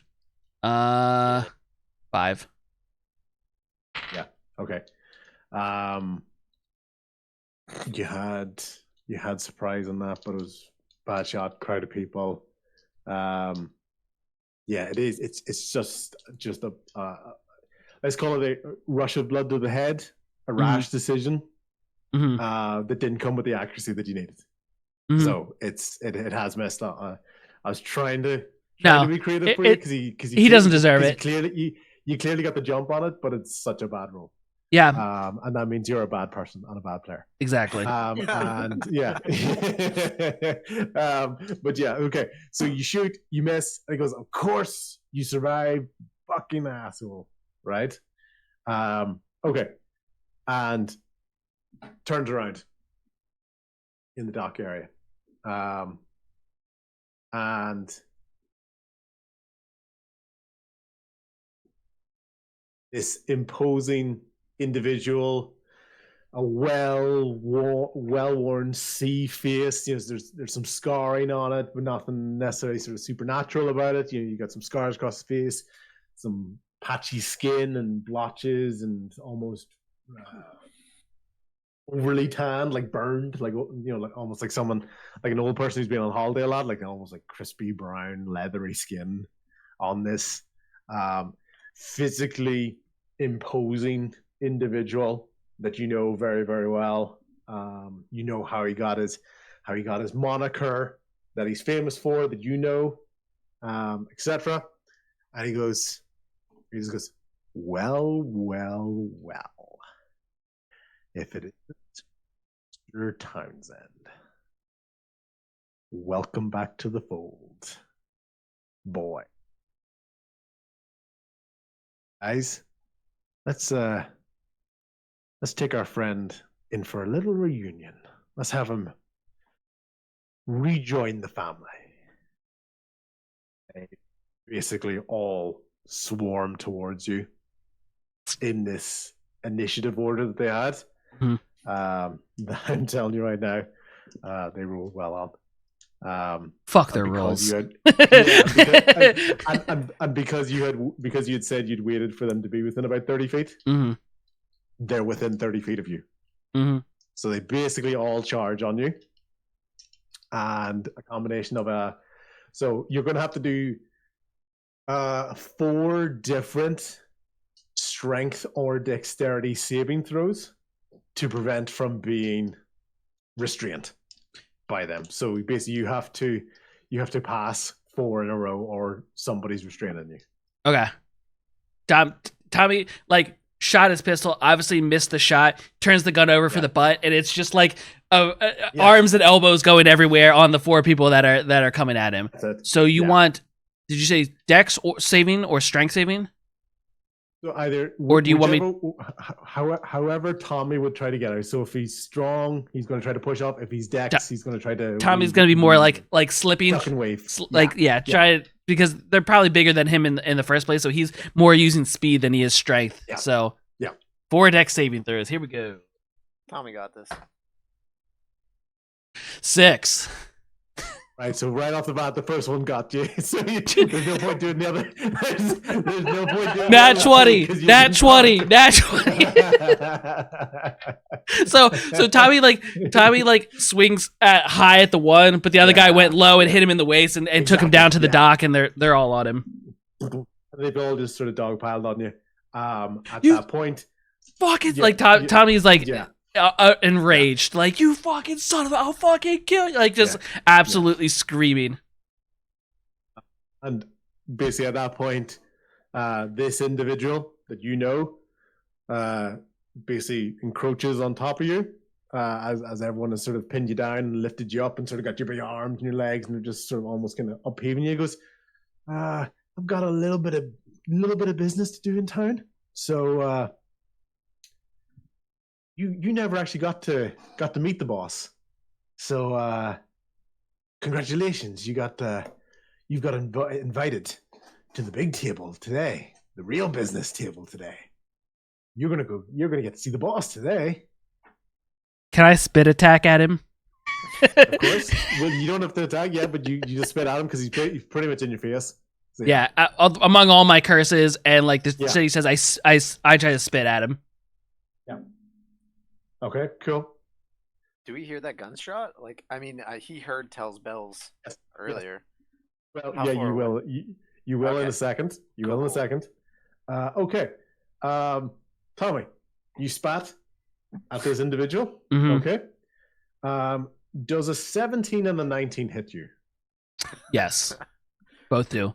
Took you both, basically the two guys restraining you, just absolutely massive punch right to the gut for you doing that.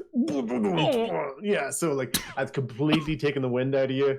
When it comes to that, you've taken basically 5 points of damage across them, because one hit you with his strong arm, the other one hit you with his weak arm. So 3 points, 2 points, etc.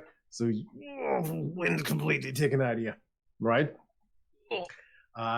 And you are being taken away in the direction that you had walked towards, at least in that general direction. Okay. Everybody else. Tommy can't, like, because he's trying to catch his breath. He can't really fight, so he's almost like they have each arm, each leg, and he's just kind of being like, carried. Okay. As that was happening, the gunshot went off. It just sounds like a gunshot to you. It's not like Tommy's gun had a particularly unique sound to it. Just a weapon has went off. Tommy! Tommy!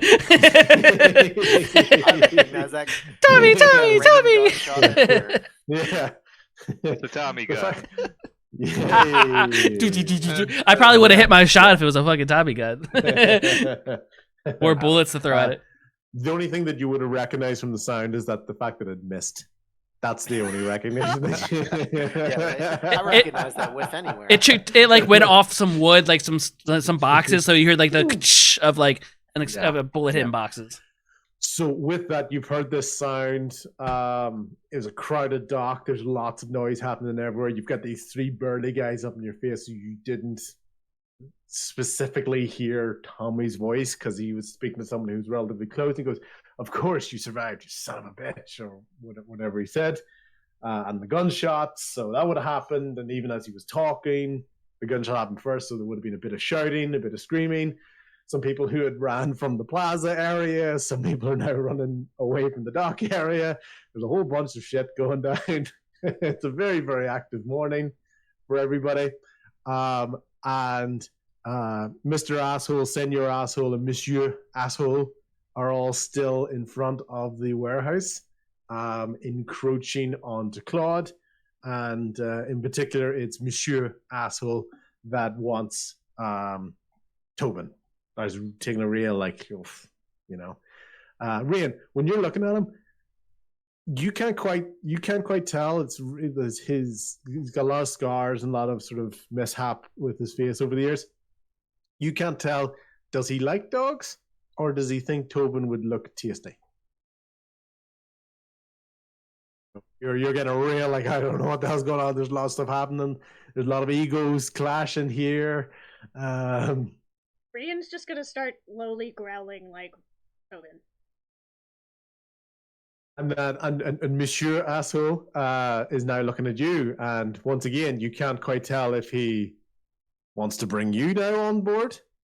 Does he like the fact that you're growling, or is he annoyed by it? You can't quite tell. So one step closer, Mr. Asshole. Monsieur Asshole. He's Mr. Asshole. Just don't come near us. Stay back. Seems sort of. Give me an intimidation roll, because you're clearly trying to change his behavior with the threat. Oh my gosh, dice! We need different dice. 6. Beautiful. Because it wasn't that threatening, he's probably more looking a bit confused now, because he's almost going, "Is she flirting with me? I don't know. Because I think if she was angry, you can see his thought process. Like, it's been a long time since I've had shore leave. Oh, okay, I could get into this. Yeah. You're tiefling, aren't you? Is that correct? No? Yeah? Dragonborn. Yeah. Dragonborn. He's basically going, and you can almost kind of see him thinking, I've never been with a Dragonborn before. Yeah, it was such a bad threat that he's almost wondering why you're flirting. And Tobin's getting ready on that at all. Yeah. Tobin's super protective right now. Like, he's in front of you, he's growling, he's encroaching. Like, if anything, you're like he's kind of ready to pounce at these three large guys. What do you want to do about him? Gonna tell him heal, and he'll stay beside me for right now and just be like, just wait, Tobin. Release the beast. He backs. He backs toward your leg, but it's not behind your leg like cowardly. It's still kind of. It's almost like where they back up and then all of a sudden your leg is behind their butt because they're going towards you, but they don't know exactly where you are because they're more concerned with what's in front of them, the threat that's directly in front of them. Okay, Claude. But how's the stare down going? he puts himself between Rian, Tobin, and Monsieur. Yep. Okay. Just Standing daring him ground? to come closer. Yeah. Oh, standing ground. Okay. The family asshole are all here still holding their spot. They've got nowhere else they need to be right now. So they didn't react to the gunshot. Quick look, but you get the feel maybe Senor and Monsieur did, but Mister is like still like this guy right here. He's really, really annoying me right now. Logon has your back. Claude, it Claude. doesn't look like we're getting anywhere, but it certainly seems like we're in the right place. Yeah. I'm like, do we just take it to the next level? Fucking. Go? Huh? You want to go? You look like a guy who wants to go. I don't know. It's like, do you think he looks a little bit scared to me? Little Marcel. Ooh, hey. Wouldn't survive a day on the ship. You ain't got no sea legs about you. But Ooh, Claude had boy. They can move. he had an exceedingly shitty night, and he draws his sword Logon Hey. knocked an arrow. and goes at him. Okay, right. Perfect. Okay. Let's go with intimidation checks at the moment, unless you are deciding to outright attack right now. Okay, I'll intimidate first. Might as well. I'm rolling a physical dice this time. The door they're standing in front of is exactly one of those like clown cars that are just stuffed with just like guys are just gonna come rolling out of there. Maybe. Was that an intimidation Uh, check for Logon as well? Yeah, so basically, let Claude, you can do yours with advantage because you've got Logon supporting you Sure. Okay. in your intimidation. 17. 7. Okay, 7. That's okay. So Claude, yours was you rolled with advantage. Yes, you rolled twice. Correct, You took 17. 17, yeah. Okay. He is still staring you down. You ever encounter that someone who's almost too dumb to realize they should back off? So it's a bit of a stalemate with that, but you do sense a very, very slight backing off while almost trying to play it off. It's like, oh, look at this guy. He's kind of slightly backing off to be beside his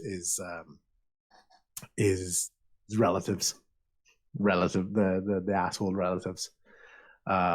But yeah, so it's at a very it has had a little bit of one, but he's trying to play it off as if he's not actually, because he's not terrified of you, but he's like, okay, yeah. Let's just say you go about your business today and we go about our business today. I'm just here to play some cards, pick up a delivery, and leave. All I want to do.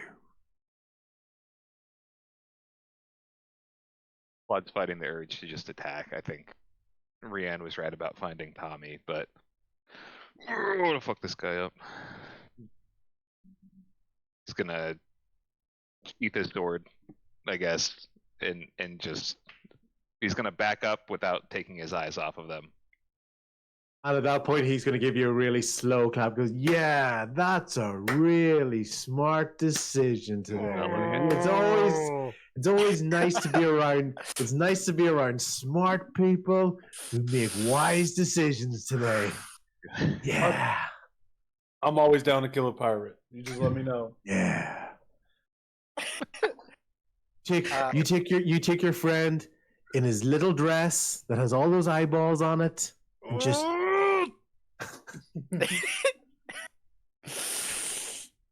I don't know what to do here, Claude. I don't know what to I do. know. You guys wanna do go not find want to Tommy, meet but Grandma asshole. I swear. Oh, do we take the high What is- road? What does Rian say? do we take the high road? Yeah, Man, we really Brian's, beating around the bush. reached a point of bullshit that she can't handle anymore. Can I cast magic missile? Just before, I'm just going to give you one more bit of info. One more bit of info. Okay. Monsieur Asshole has attracted the attention of at least one other person on the ship that he's looking towards.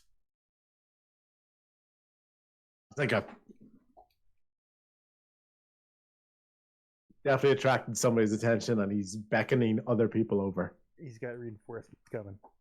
Is it Grandpa asshole? Why don't you come at me, Sonny? Do it, Rian. We're ready. Send it. That's me. I'll give character. you a I feel like warning. this is a warning. Oh. I don't know. I want to be hot-headed, but I think I want to protect Tobin more. At that moment, Hold on for a second. Monsieur Asshole looks at you and just gives you a yeah. we just a wee kissy face because he's kind of wondering, maybe you were flirting with him earlier on. It's like, yeah. Okay. Yeah. Brian's casting magic missile. Yes. And on that note, with it being 8 o'clock, we are going into initiative at the start of the next session for the war on the docks. Oh! Thank you very much, guys. Oh man, that was so good. You guys fell for the DM bait, not me. I wouldn't have fallen for as Tommy straight jumps out of the chest. Tommy's baiting the DM. That's a The best part is Dressed Tommy's eyes. gonna start another fight incapacitated, basically. Yes. Yes, See he what had is. happened was. You can't catch a At least he's combat not break. drunk this time. Yeah.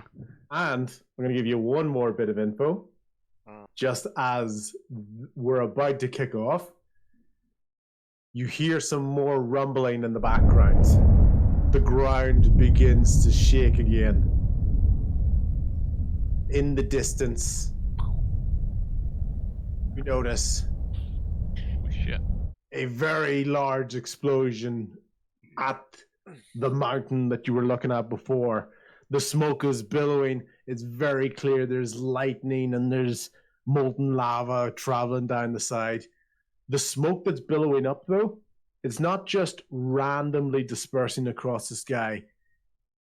For a moment, you can almost imagine, is there a tussle in the sky? Is there a conflict happening? This smoke and these clouds and this air and this fire is almost in conflict with each other, and there's almost an unseen struggle happening that you can tell, but on a monumental scale. So, as that's happening in the background, we'll see you for the next session for Tommy knocked out and a brawl at the dock. Let's Nice. go. Burn it Love it. down.